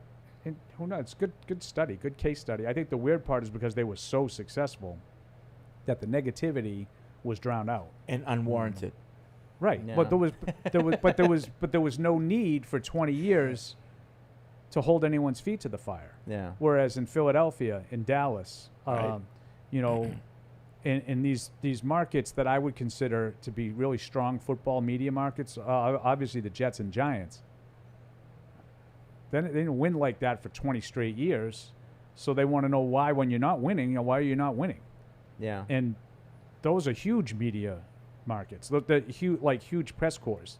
Like Philadelphia is as big as this, and Dallas is certainly as big. The New Yorks dwarf the Patriots contingent, and they ask all those questions. And I think it's because, like, the Borgeses, the Mannixes, the Ron Hobson, when those guys sort of wrapped up their career toward the beginning of the dynasty, they were replaced by young guys that knew nothing but dominance. Mm-hmm. Younger guys. I shouldn't say just young guys. And there was no need. There was no need to ask, anything that was remotely negative. And when we didn't. Adam from Louisiana, a little listener on listener crime. We always love that. I wasn't able to buy every single player's jersey. There were a few on the practice squad that got cut before I could buy their jersey. Does that make me less of a fan? That guy asking about a Bill of Rights just wanted to flex on other people that he was going to all those away games. Yeah, it was. I gotta say, and Mike knows that. Mike's been. I don't know if you know Mike in Puerto Rico. He's been around. Oh a long time. I've noticed now. He's one of our really really loyal listeners. I thought that was a little odd. Like the fact that I go to games gives me more of a voice. James Pettigrew, start a blog. The most interesting. Is this going to start a trend? Little. Poor Mike. James Pettigrew, the most interesting Patriots fan in the world, says the Patriots Bill of Rights is like the Miranda rights. You have the right to remain silent. Poor Mike. Yeah. Back to the TBX. What's the matter? You got something. Deuce's got something on it. He's got that. No, look I got on, a lot of things. Though. I got a lot of things on my look. mind. A lot of things on my mind. I don't know. I'm still kind of like on the. He's like, I'm ready to make a T-shirt. What? I'm interested. This is more about the Bill and the media thing, just because it was fun. It was fun when you had Felger and Maz jabbing at Bill, and Bill has this great demeanor of being gruff and not answering questions, but Bill also had a lot of success. So you had, the dynamic of a successful coach who is, very tight-lipped and, does things the way he does it, and you have Felger and Maz and those types, and going at him hard. But you always kind of knew, but the Patriots still could win these games, and now it's just like, it's changed for me. And sometimes it feels like we're just like, yeah, these guys they're new. Like, they don't really know what they're doing, and they're still kind of killing them like Bill. It's just not as much fun because there's not as much pushback yet from the football side of things. Like, that's kind of where I'm still at. And I'll just tell you, when Felger was here, because Felger was a beat writer for years. Yeah. He wasn't doing it. Yeah. He wasn't hammering away because they were successful. He was in their pocket. They were successful. Now, I think when you go to the second half of the dynasty, and you're going under the premise of, Bill cut Lawyer Malloy and they won the Super Bowl, right? And that becomes the basis for every single move they make after that. Exactly. Felger specifically would say no. We take this on a case by case basis. Yeah. If you agree with this move, agree with it, but don't just say it's right because the last time they did it worked. It's like, we resurrected Corey Dillon's career. It doesn't mean that's going to happen with Albert Hainsworth. Perfect. And he wasn't afraid to do that. Yeah, they were just more suitable adversaries. That right now it just feels kind of like They're 1-3. This coaching staff, it's a bumpy start for first time guys all doing stuff, and so it just kind of. And the other side of the coin is so well versed in poking holes in everything, and any little bit in a press conference that Cracks doesn't in the match armor. up, boom, and they're not ready. They're do you overwhelmed. remember the right on now, to Cincinnati? Yep. Right. So it's week 5 of 2014. The on to Cincinnati press conference was sort of. I don't know what's the right word. Ignited by Albert Breer for asking a lot of very pointed questions. Mm-hmm. And Bill wasn't having it. Yeah. And he just kept saying, we're on to Cincinnati. That's how that all originated. There was all the questions that we don't ask. And when I say we, I'm not saying I don't ask them either. And I don't ask those kinds of questions. But Albert Breer was really going at him on Brady. At the time, there was a 10-year gap. And, are they ever going to win again? Well, by win it all. Yep. Those were a lot of questions that Albert asked, and probably cost them a relationship because he was pretty tight with them at the time, and he was persona non grata for a while. So that's the other part of that. Albert. Yeah. Right, you remember that, Fred? Yeah, sure do. CJ's in KC. What's up, CJ? Hey, what's up, guys? Hey. I wanted to do what do you think is more likely to happen? First scenario is first week in November comes along, and we are more likely to be talking about how we traded away some talent to build up for the draft, or are we more likely to be talking about Drake May starting and how he's progressing? The second one. I think as the season goes on, we're going to be more likely talking about Drake May and his progress. Yeah, I hope so. I agree. Yeah. Yeah. What do you think, CJ? Oh, he just, that's it. He got his answer, and he's done. I'm going to get in and out real quick. All right, so let's go to Vermont. Mike, what's up? Yes, first off, I love my Patriots. No matter what, I'll sit here and watch them lose if I have to. I'm just a diehard Patriots fan. Now, my question is, do you think we'll get to see May play at all this year? Yeah, I do. I think it's going to happen soon. I really want to see what he can do. I mean, we all do, Mike. Yeah. I mean, I think it's going to happen soon. I do too. I mean, Jacoby Brissett, I think, has been sacked 15 times in 4 games. So, one way or another, I think Drake May is going to get in there. Thanks, Mike. I just say too, the other thing, go back to the fan thing. Talking about going to games and I just feel like the Patriots never give me, and I'm just talking fan dudes, another thing again. I'm already okay. That 20 years of watching football and those games, and I don't know. I don't think I could ask for more as a fan, than getting that. And I understand we want them to be good again, and that'll be fun. But you kind of feel like you got to earn your stripes again. And if it never gets, it's never going to get back to that level. It can be really frustrating to be good and not quite get over the hump and all that stuff. But I just have never felt because I go to games, I'm owed something. Yeah. I go to games because I want to go to games. I enjoy the games. And I was a season ticket holder here before Fred hired me. And in '96, I went to I want to say that I went to 11 games. I think they had the Jets and Giants both at the Meadowlands that year. I went to the Super Bowl, the playoff games. I went to a lot of games that year, but I didn't leave the Super Bowl and say they owe me more. Yeah. They owe me a better performance today. I I never once thought of it that way. I think there might be, there's some fan bases that, if I'm going to be a season ticket holder, at least I want to know that ownership is trying to win, and they're doing everything they can to field a team that's competitive. Yeah. I think the fans are owed that, Yeah. But see, to me, is that would lead me to the Red Sox right now. Yeah. If you feel like they're not doing that, you're not owed anything. Don't go. If you lose faith that your team is doing whatever it can to win, right, then that's a time you should step back and say, I'm out. Right.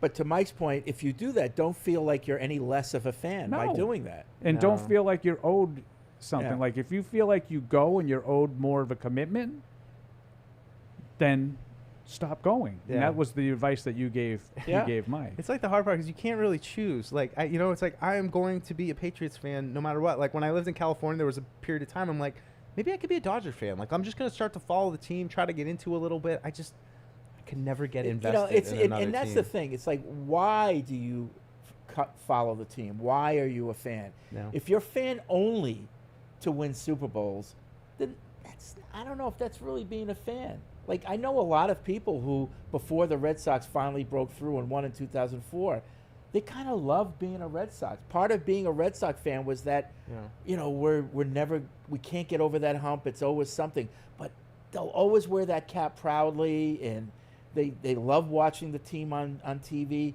It was just being a Red Sox fan. Yeah, part of your identity. I mean, that's like, as much as it was fun watching them win Super Bowls and do that, like, I honestly think one of my favorite things of this whole experience, going back to being a blogger, to being a fan, to now, working for the organization, is the meeting all these people, Patriots fans. I mean, going to Germany and, people coming up to us and, these people live on the other side of the world. We don't know you, but we share a bond suddenly with, kids coming down from England that came to see, us and You're all welcome. that kind of stuff. Yeah, I know. Thank you. No, but even as a fan, when I was just, a blogger guy, it was just so cool to go to a game in San Diego and be like, where's the Patriots tailgate? Yep. And you find all these random people from all over the country. When you guys would do the meetups at the bar before the away games, I went to one of those. That to me was just the coolest part is The having one in Seattle? The one in Seattle, yeah. I was at that 2012, one. Yeah. We were probably in the same Oh place. no, you walked right by me. I was like, "There's Fred Kershaw." I didn't see Paul though. I don't know if it was the same one. I was definitely at one of those in Seattle. Yeah. I don't know if it was. I didn't go in 08. I didn't go to the. I don't know if it was 08 or 12. There was one at Seattle where, I think it was our first one. It was so packed. This one was packed and too. They left. The bar left so much money on the table by not having enough help. I mean, people wanted to spend their money, and they were waiting like half an hour. I think that's why for I left. a pitcher Fred. of beer. I think that's why I left. I'm like, I can't get a drink It's in like this place. all they had to do was bring in like 4 or 5 more, waitresses, waiters, and bartenders, and they would have cleaned up. Yeah. But I used to say, like, when I was growing up, because, like, Fred's right. Like, why are you a fan of a team? Well, for me, I was just ingrained into Boston. Yeah. I grew up here. Yeah. So the 4 Boston teams are my 4 favorite teams. And I used to always get frustrated. Like, people would be like, the Bruins fans are the best. They're the most loyal. And I'm like, no, I think they're the dummies. Because there was a time where they absolutely refused to do what it took to compete at the highest level. Mm-hmm. And they were content with just being okay. And then that changed, obviously. And they, when they got the rules changed and the lockout and all that stuff happened, it's boring. But just because, like, the 15,000 people that would show up at the Garden every night, that doesn't make you better fans than the ones who say, I'm frustrated that Jacobs won't do what it takes to, instead of being the Adams Division champs, he wants to be the Stanley Cup champs. Mm-hmm. I don't think that makes you any better or worse of a fan. If you choose to go and do that, that's fine. But I used to argue, you're a chump. Because they're not going to do it. They're not going to spend the money. Right. And when they get good in 88 and 90 and they make some moves, they're just going to let those guys go anyway, and that's exactly what they did. Mm-hmm. Valentin from Switzerland writes in on podcasts.com. I should say podcast at patriots.com. Do what's best for the team and cut Mike Dussault. The team is on a downward spiral since you hired him. Only kidding. Mike, I still like you. All those key injuries are simply the football gods punishing us every game that Brissett starts. I digress. Play May. Have a good one. That's fun. Thanks a lot.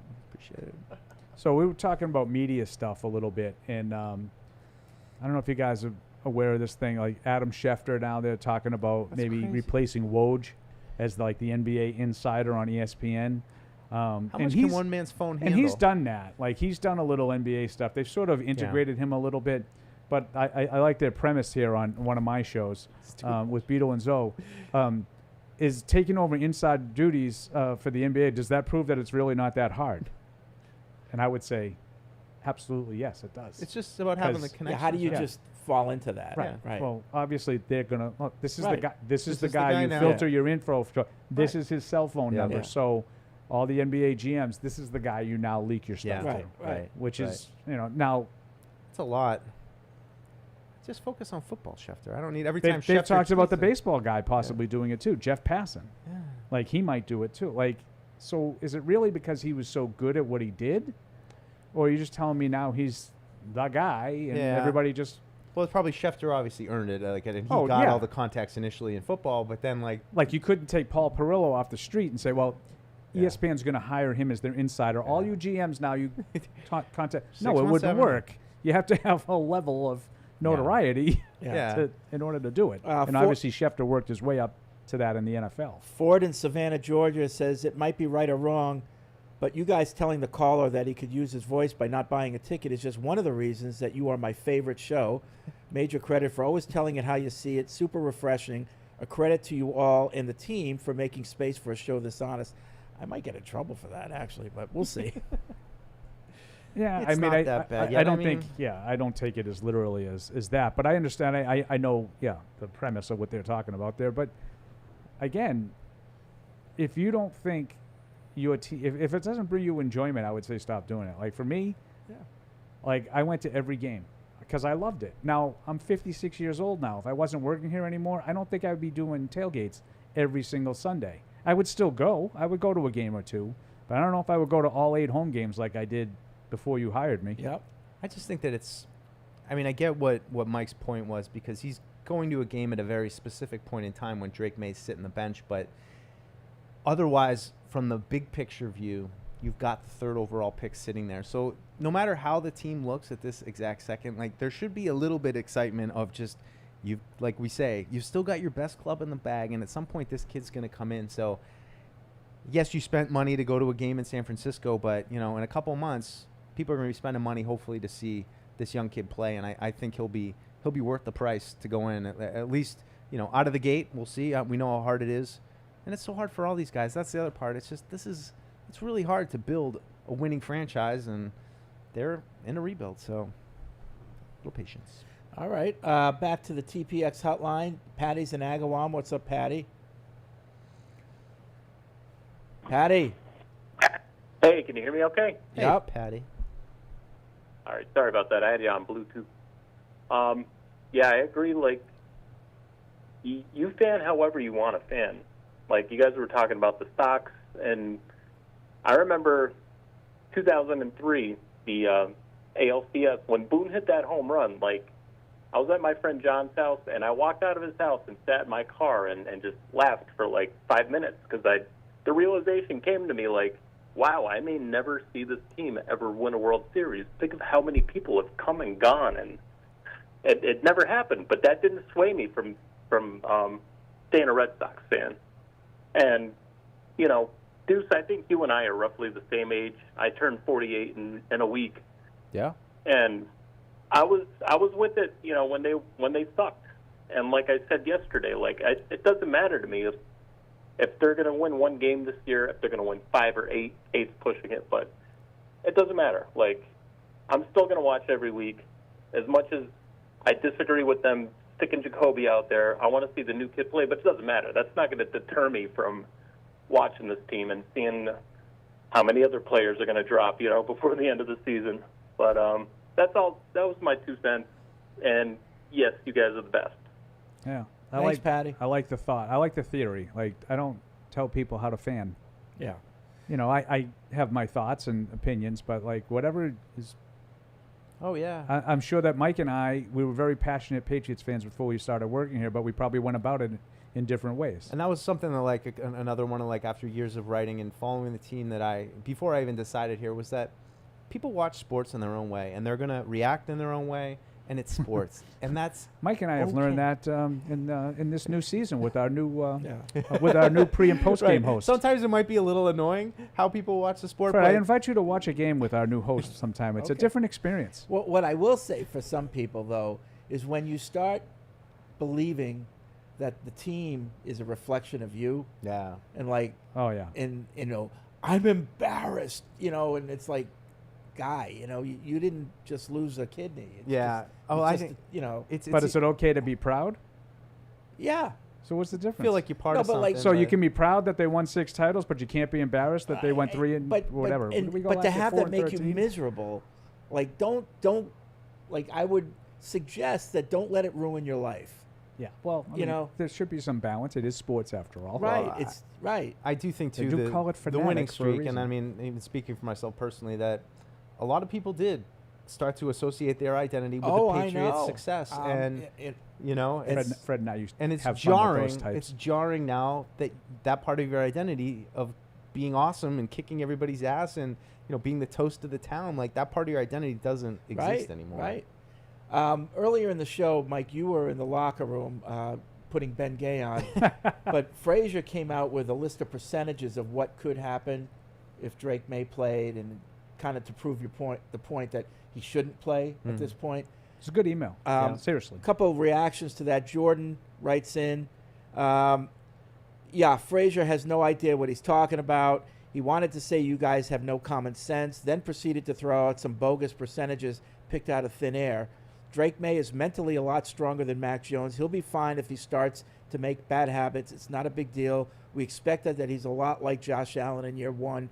If you miss out on starting Drake May this year, you'll be going into year two blind. You won't know anything about him or your offense, and at the end of the day, this is a business. You need to sell tickets. You know who sells tickets? Drake May. You want some percentages? 100% chance of learning who Drake May is if you start him this year. 100% chance you go into year two with some direction. 100% chance more ticket sales. So it's a bunch of reality. The last one is, I'm going to be fair to Frazier on that. Yeah. So, Mike, he had some percentages. Like, he gets hurt, 25%. Or it wasn't get hurt. It was serious injury that impacts his career, 25%. And then, like, 35%, like, he gets mentally beat down and whatnot. But I'm going to defend Frazier and just say on this email, how do you know that Drake May is mentally tougher than Mac Jones? Right. Until he's tested. Right. Yeah. How do you know he's going to be like Josh Allen at this point? Like, I would just like I can't blindly say that Drake May is going to get hurt if he plays the way Frazier said, and it's going to be serious and impact his career. I can't say that because I don't know. I can't say this either, even though this is what I want to see happen. I want May to play, but I can't tell you all those things are going to happen if he does. I will say that they will sell tickets, more tickets than they have. Speaking of selling tickets, tell you, Evan.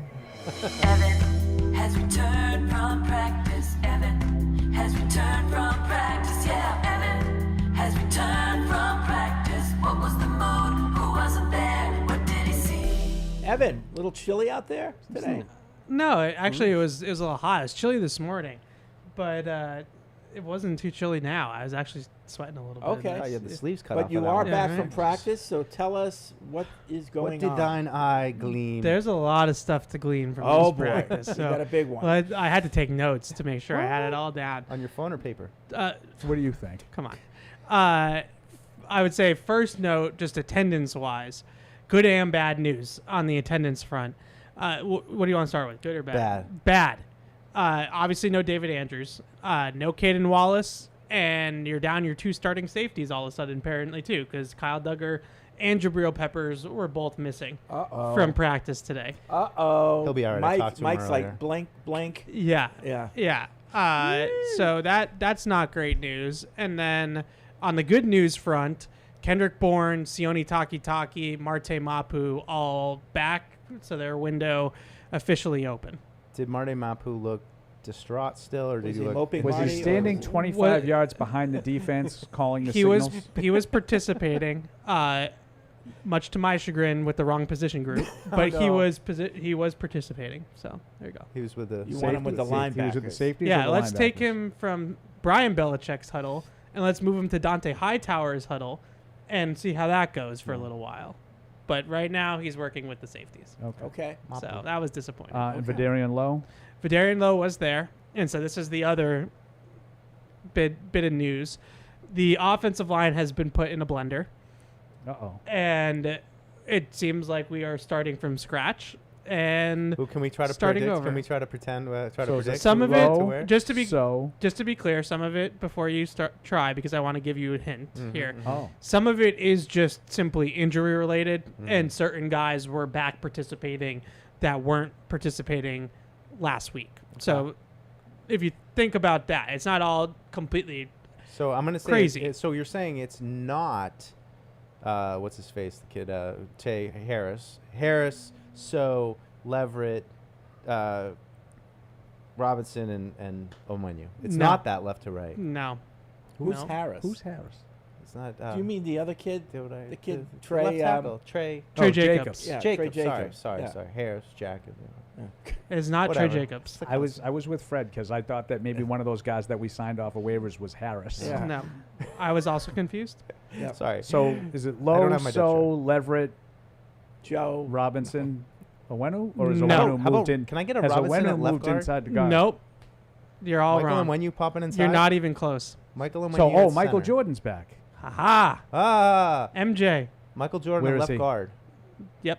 All right. Left guard. City So at left guard. City left tackle. So at right guard or right tackle? Right guard. Wait a minute, I'm confused. I'm just gonna Yeah, read just it tell off. us. Just do it. Left to right. Left tackle, Vidarian Lowe. Left guard, Michael Jordan. Center, Nick Leverett. Right guard, City So.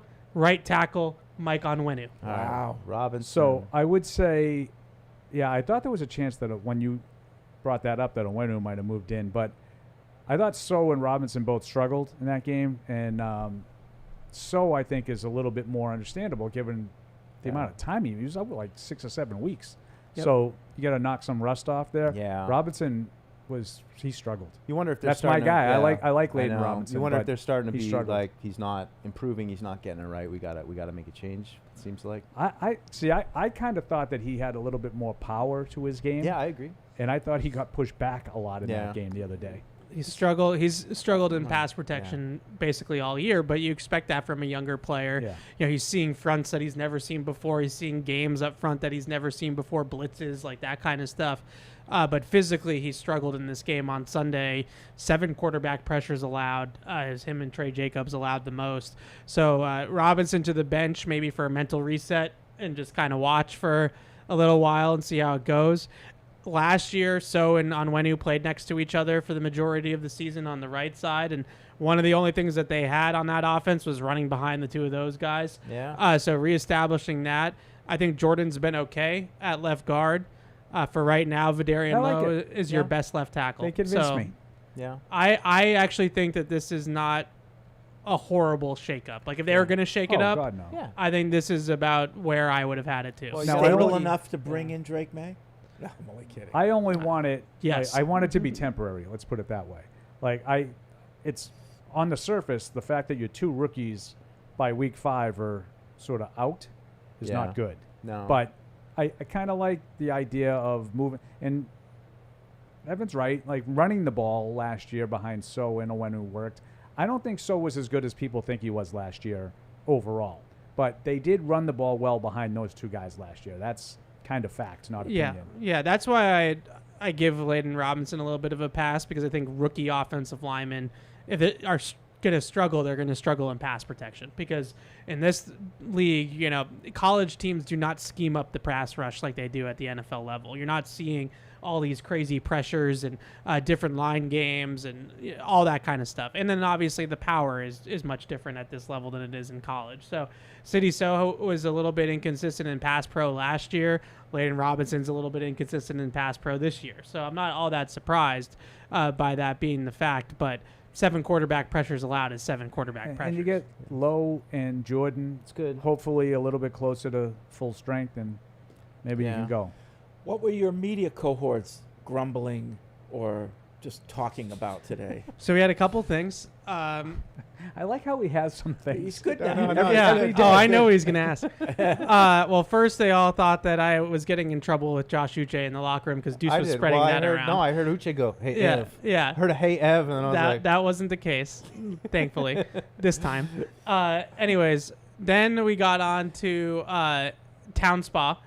Oh, jeez. Because Here we go. somebody in the media contingent Overrated. couldn't agree more. Oh, no, So somebody in the media contingent hadn't been, and they keep hearing the hype. I've never had it. Oh, and And Barth, so, Barth was going crazy. and you know, Mr. Sharon, had to tell everybody how great it is, and That and Crescent Ridge. Mike, were you yeah. out there? No, I wasn't. I thought I was Mr. Sharon. Right. That's. I guess I'm Captain Sharon. maybe. no. If anybody's Mr. Sharon, it's Aaron. But That's like true. you're second place They on just this one. completed those 2 passes. They wouldn't have lost 42-0.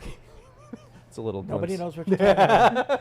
Hey, Those who Ron. know know. So there's this overrated pizza place in Sharon called Town Spa that only the locals think is good. It's in Stoughton. And and so we talked about that, and then Mike Reese gave Aaron a challah for Rosh Hashanah. Oh. And I thought at first, I was like, was this supposed to be like a dig? Or is this like in good faith? So He's a mensch. yeah, I had Did I to use figure that that right? out, defend the troops. Sounds like a pass-along gift. Somebody Yeah. gave it to him, and he's just Yeah, giving it I don't back. know. I don't know how it sometimes works. it's You a know what a little challah is? It's bread. bread. Oh, yeah. It's good French toast bread. Very good. It's excellent bread. Yeah. I thought it was holla. What up, See, Aaron? that's like your Italian Is that disrespectful? joke. Yes, a little Okay. bit. A good challah, you don't even need What butter. I said? What? Yes, I said I didn't know what it was. No, I know. I'm kidding. Butter, Yeah. Butter. But Yeah. Mike is with you. What? Mike and Aaron are both with you.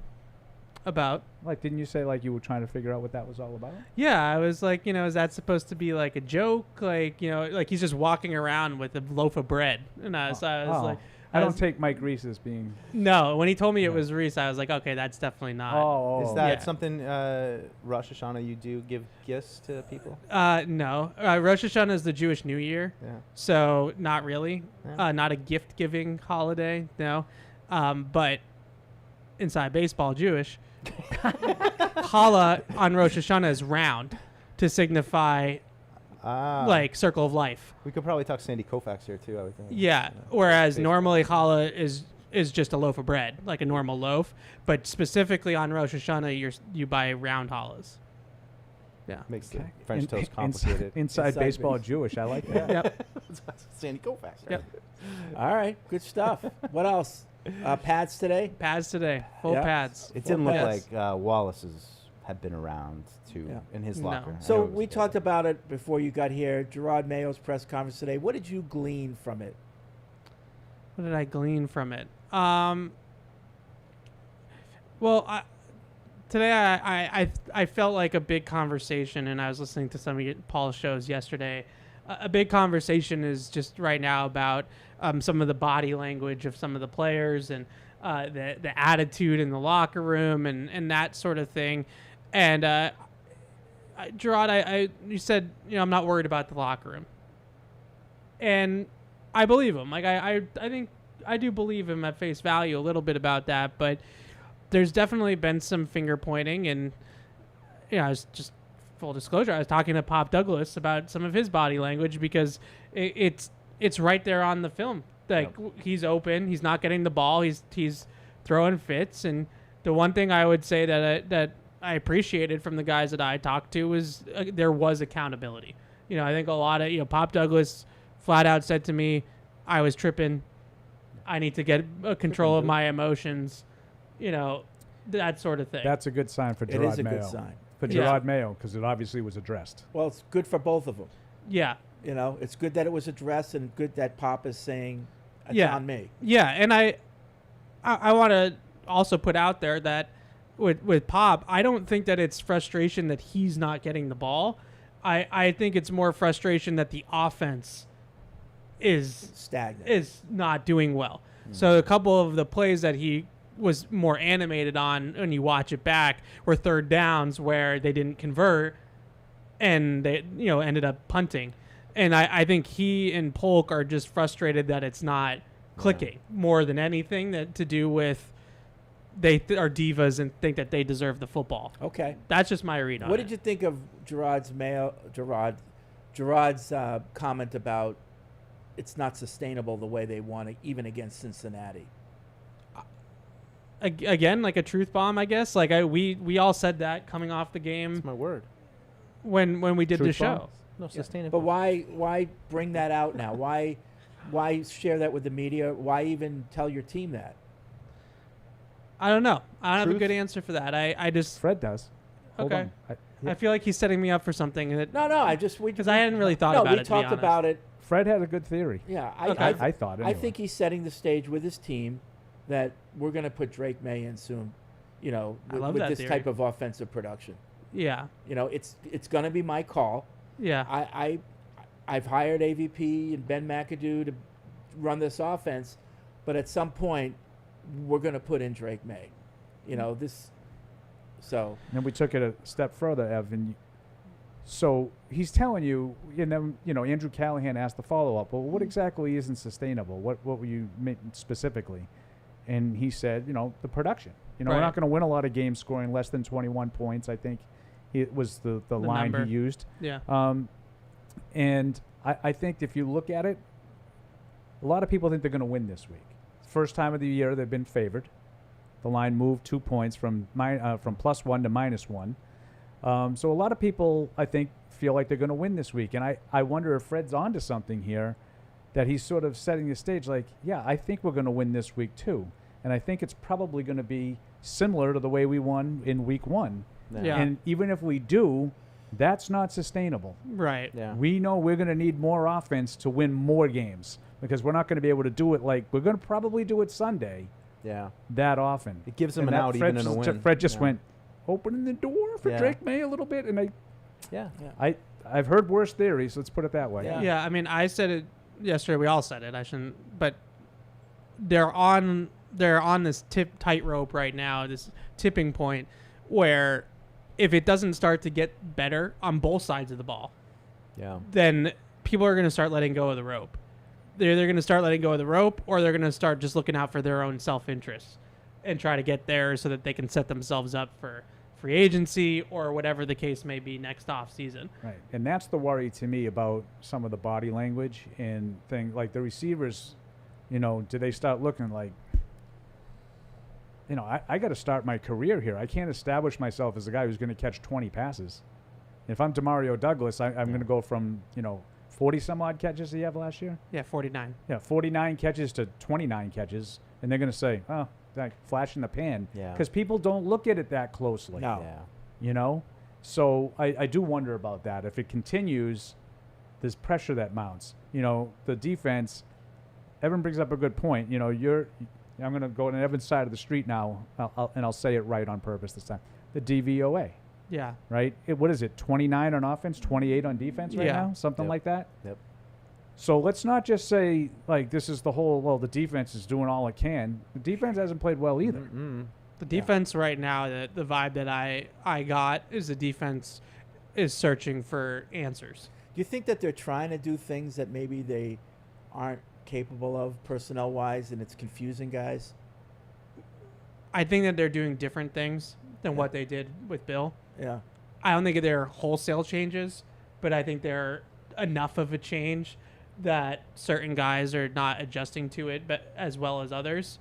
And so the guys that are doing their jobs and are adjusting to it are getting frustrated with the guys that aren't doing the job as well. Yeah. And so I'll just point to two guys that I feel like this is really true with, Jelani Tavai and Joshua Uche. I think Tavai, I don't think there's any question. I think both of those guys doing too much of Bentley stuff. Yeah, I think those two guys I don't think are being used correctly by the coaching staff, or they're being asked to do different assignments. They're playing a lot of cover 2. And Jelani Tavai now is being asked to cover 20, 25 yards down the field and run with receivers coming across the field. And that's not what he's good at. He's good at playing around the line of scrimmage, maybe at the second level, but you don't want him all the way down the field.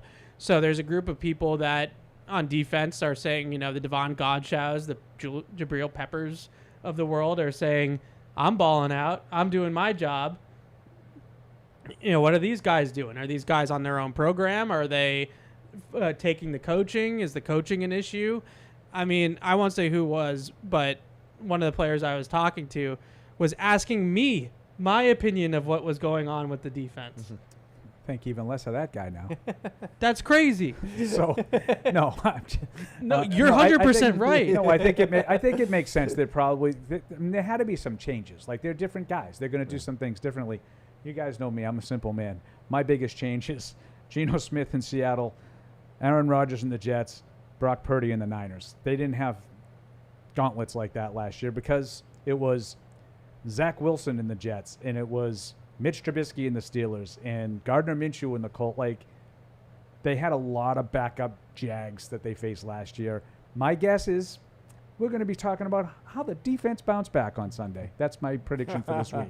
The defense will bounce back and look like it did in week 1. We're getting to the end of the show, but Martin from London has an interesting question, and it's one that, maybe each of you can chip in on.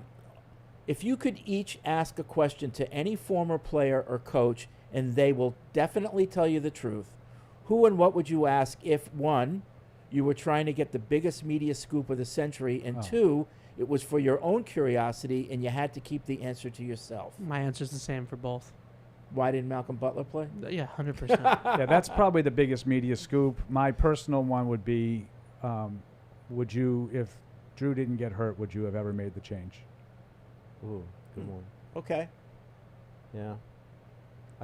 From just personal. I'd like think to know. he would say yes. No, but he has to tell the truth. He has to tell the truth. That's I all the think- premise. I think he would. Like Charlie Weiss has said, he didn't think that they would have ever made it. Oh, okay. On the record to Yeah. me, he said that. Yeah.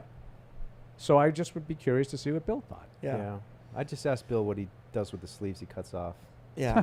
I think the Butler. He can't even take it seriously. I think the Butler one I would ask if Butler I one's wanted the good. biggest media scoop, because I wouldn't Yeah. want to keep that to myself. The biggest media scoop, I think, is Yeah. Now, that's if what there's everybody one wants that to know. I could get the answer, but I had to keep it to myself, I think it would be either asking Belichick, Kraft, or Brady what they thought of the other. Oh, that's a good. What one. they really thought. That's of good, the Fred. Other, you know. Seriously, I would like to know from Bill why did it all fall apart here?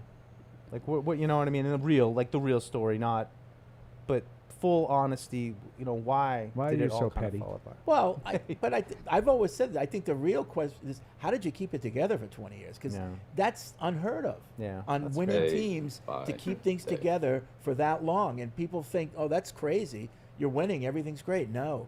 The more you win, the more people want, the more they feel entitled. They've got their hands out, and it falls apart. He must have some regrets though. Like he must have some moves that he made over the last 5 years. that he Yeah, was see, here. Benching Malcolm Butler. He got rid of Robbie Gold. I know. Back in I know. 2004. That's his biggest regret. That was his biggest regret. I think his biggest regret. Oh, by the way, Oh. Matt Morrell showed it to me on the way in, What? and I was cracking Oh. up. Have you watched this Aaron Hernandez thing? No. They have the portrayal. He showed it to me of when they drafted Aaron Hernandez in the War Room. So there's this actor playing Bill, and they've got somebody playing Robert. It's hysterical because it's so absurd. It was really like bad. it's so Let's see it. absurd. Oh, I'm excited. It's like Cue it up, Matt. It's worse than 3 draft minutes. day. Really? Bad. Oh, yeah. 10 times worse. Yeah. Like Yeah. what is the tenor of the Oh, situation? It's first like, of all, we've seen Bill in the draft in Yeah. the War Room. How does he dress? oh, suit and tie. Suit and Yeah, tie. yeah. They've got him in the cutoff hoodie. Which one? Um, Which cutoff hoodie? Was it the right I don't one? think he's in a suit and tie on day 3. No, He's but, in a suit and tie on day 1. well, I think he's Hernandez got drafted in the 4th round. He would have been in like hoodie Oh, sweatshirt. But which hoodie I don't was it? think he was. But anyway, that's a nitpick. but the way they portray Bill, It was really bad. oh, Yeah. and Well, I can't it's wait. just like it's It so. was like So a- was it he was like a- portrayed- it's so cringeworthy. portrayed It's better just or worse than he was in the Dynasty at that moment? worse. That's saying something. This Worse. was more of like an acting, like it was almost like a cartoon version of Bill. Yeah. Like Oh, yeah, it was imagine so, like it was so stereo. Yeah. if you were like somebody that wasn't us, that hadn't been around him in press conferences and So stuff you like saw that. it? You watched it? Matt showed it to me. Uh-huh. You got to see I, that. I had to keep pulling it up for people. Yeah. You got to see it. Paul. If you I'm sorry. What? Yeah. Imagine kept it- pulling it Paul, out. not out. imagine an HR. outsider. That's what this Not was. again, Matt. I've seen it. Imagine somebody that thinks he knows what Bill would act like, but doesn't actually. Right. Right. And trying to like. I know Right. exactly what you're talking Yeah. about. Like, this is what I think an NFL coach Right. would look Yeah. like. Right. You know. On the way out, you got to Oh, watch no, I this. will. You got to I'm looking watch forward this. I got to see what hoodies. Anyway, That's I just crazy. thought that just came to mind. So, what, The what? poor callers. Okay, I'll do 2 more calls. Yeah. We got 3 minutes, so you got to make it. This is our version of Paul's lightning round on the other show. Daniel in California. What's up, Daniel? Go. Danny, California. Daniel. Cali Dan. Daniel, See, my brother. I put my neck out for you guys, and then Yeah. you're not No, even what there. happens? Daniel Not there. Daniel San. Why did I do that? They just assumed Fred was going to blow him off. Ryan in Virginia. Ryan. Hi, how you guys doing? Good. All right, long-time listener, first-time caller. I love the show. I've been listening for 5 years, which is a lot more of my life than any of yours, but that's all right. You're a fan. I do want to say that at this point in the season, I expected them to be 1-3. They didn't win the game that I thought they were going to win. I thought they were going to win in Seattle, but I'm happy they won in Cincy. But the reason why I can tell we're screwed for this season is because we haven't heard the classic Fredism of 14-3 is still on the table. And it's because we haven't heard this that I know there's no faith in that room. But regardless, Fred, you've let down your that's all troops. I just wanted to say. For 14-3, Yeah. I think that's accurate. I have There's faith no in the faith future, in Ryan. And that's where I'll leave it. I think we might have to have I mean, direct to even camera last tomorrow. year we heard it throughout the entire season that 12-5 was still on the table. But regardless, I just wanted to call in and say Not how after much I week appreciate 6 you you guys, didn't. and good luck on the show. Thanks, Ryan. That's Appreciate it. That's a good point. Yeah. Didn't think of that. That's a Fred staple. That goes way back. I don't see it. There's no path. I don't see the path. So a former member of this show is into a play on your theory the other way. Oh, yeah. Oh, yeah? 1 in 16. Closing the door? I've gotten texts after each of the last 3 weeks. 1 in 16 is still on the table. Yeah. Unfortunately. Oh, yeah. Andy predicted them to go winless, and then when I teased him when they won the opener. Yeah. And now he keeps texting me. 1 in 16 still on the table. All right. Well, that's going to be it for this edition of Patriots Unfiltered. We'll be back tomorrow to wrap up this week of shows, and we'll have our picks, so we'll have to hurry. Playbook next, and then Catch 22 tomorrow at 2:30. We'll talk to you tomorrow. Thank you for downloading this podcast. Subscribe on Apple, Google Play, and everywhere else you listen. Like the show? Please rate and review us. Listener comments and ratings help keep us high in the podcast rankings so new listeners can find us. Be sure to check Patriots.com for more news and more podcasts. The world's original podcast.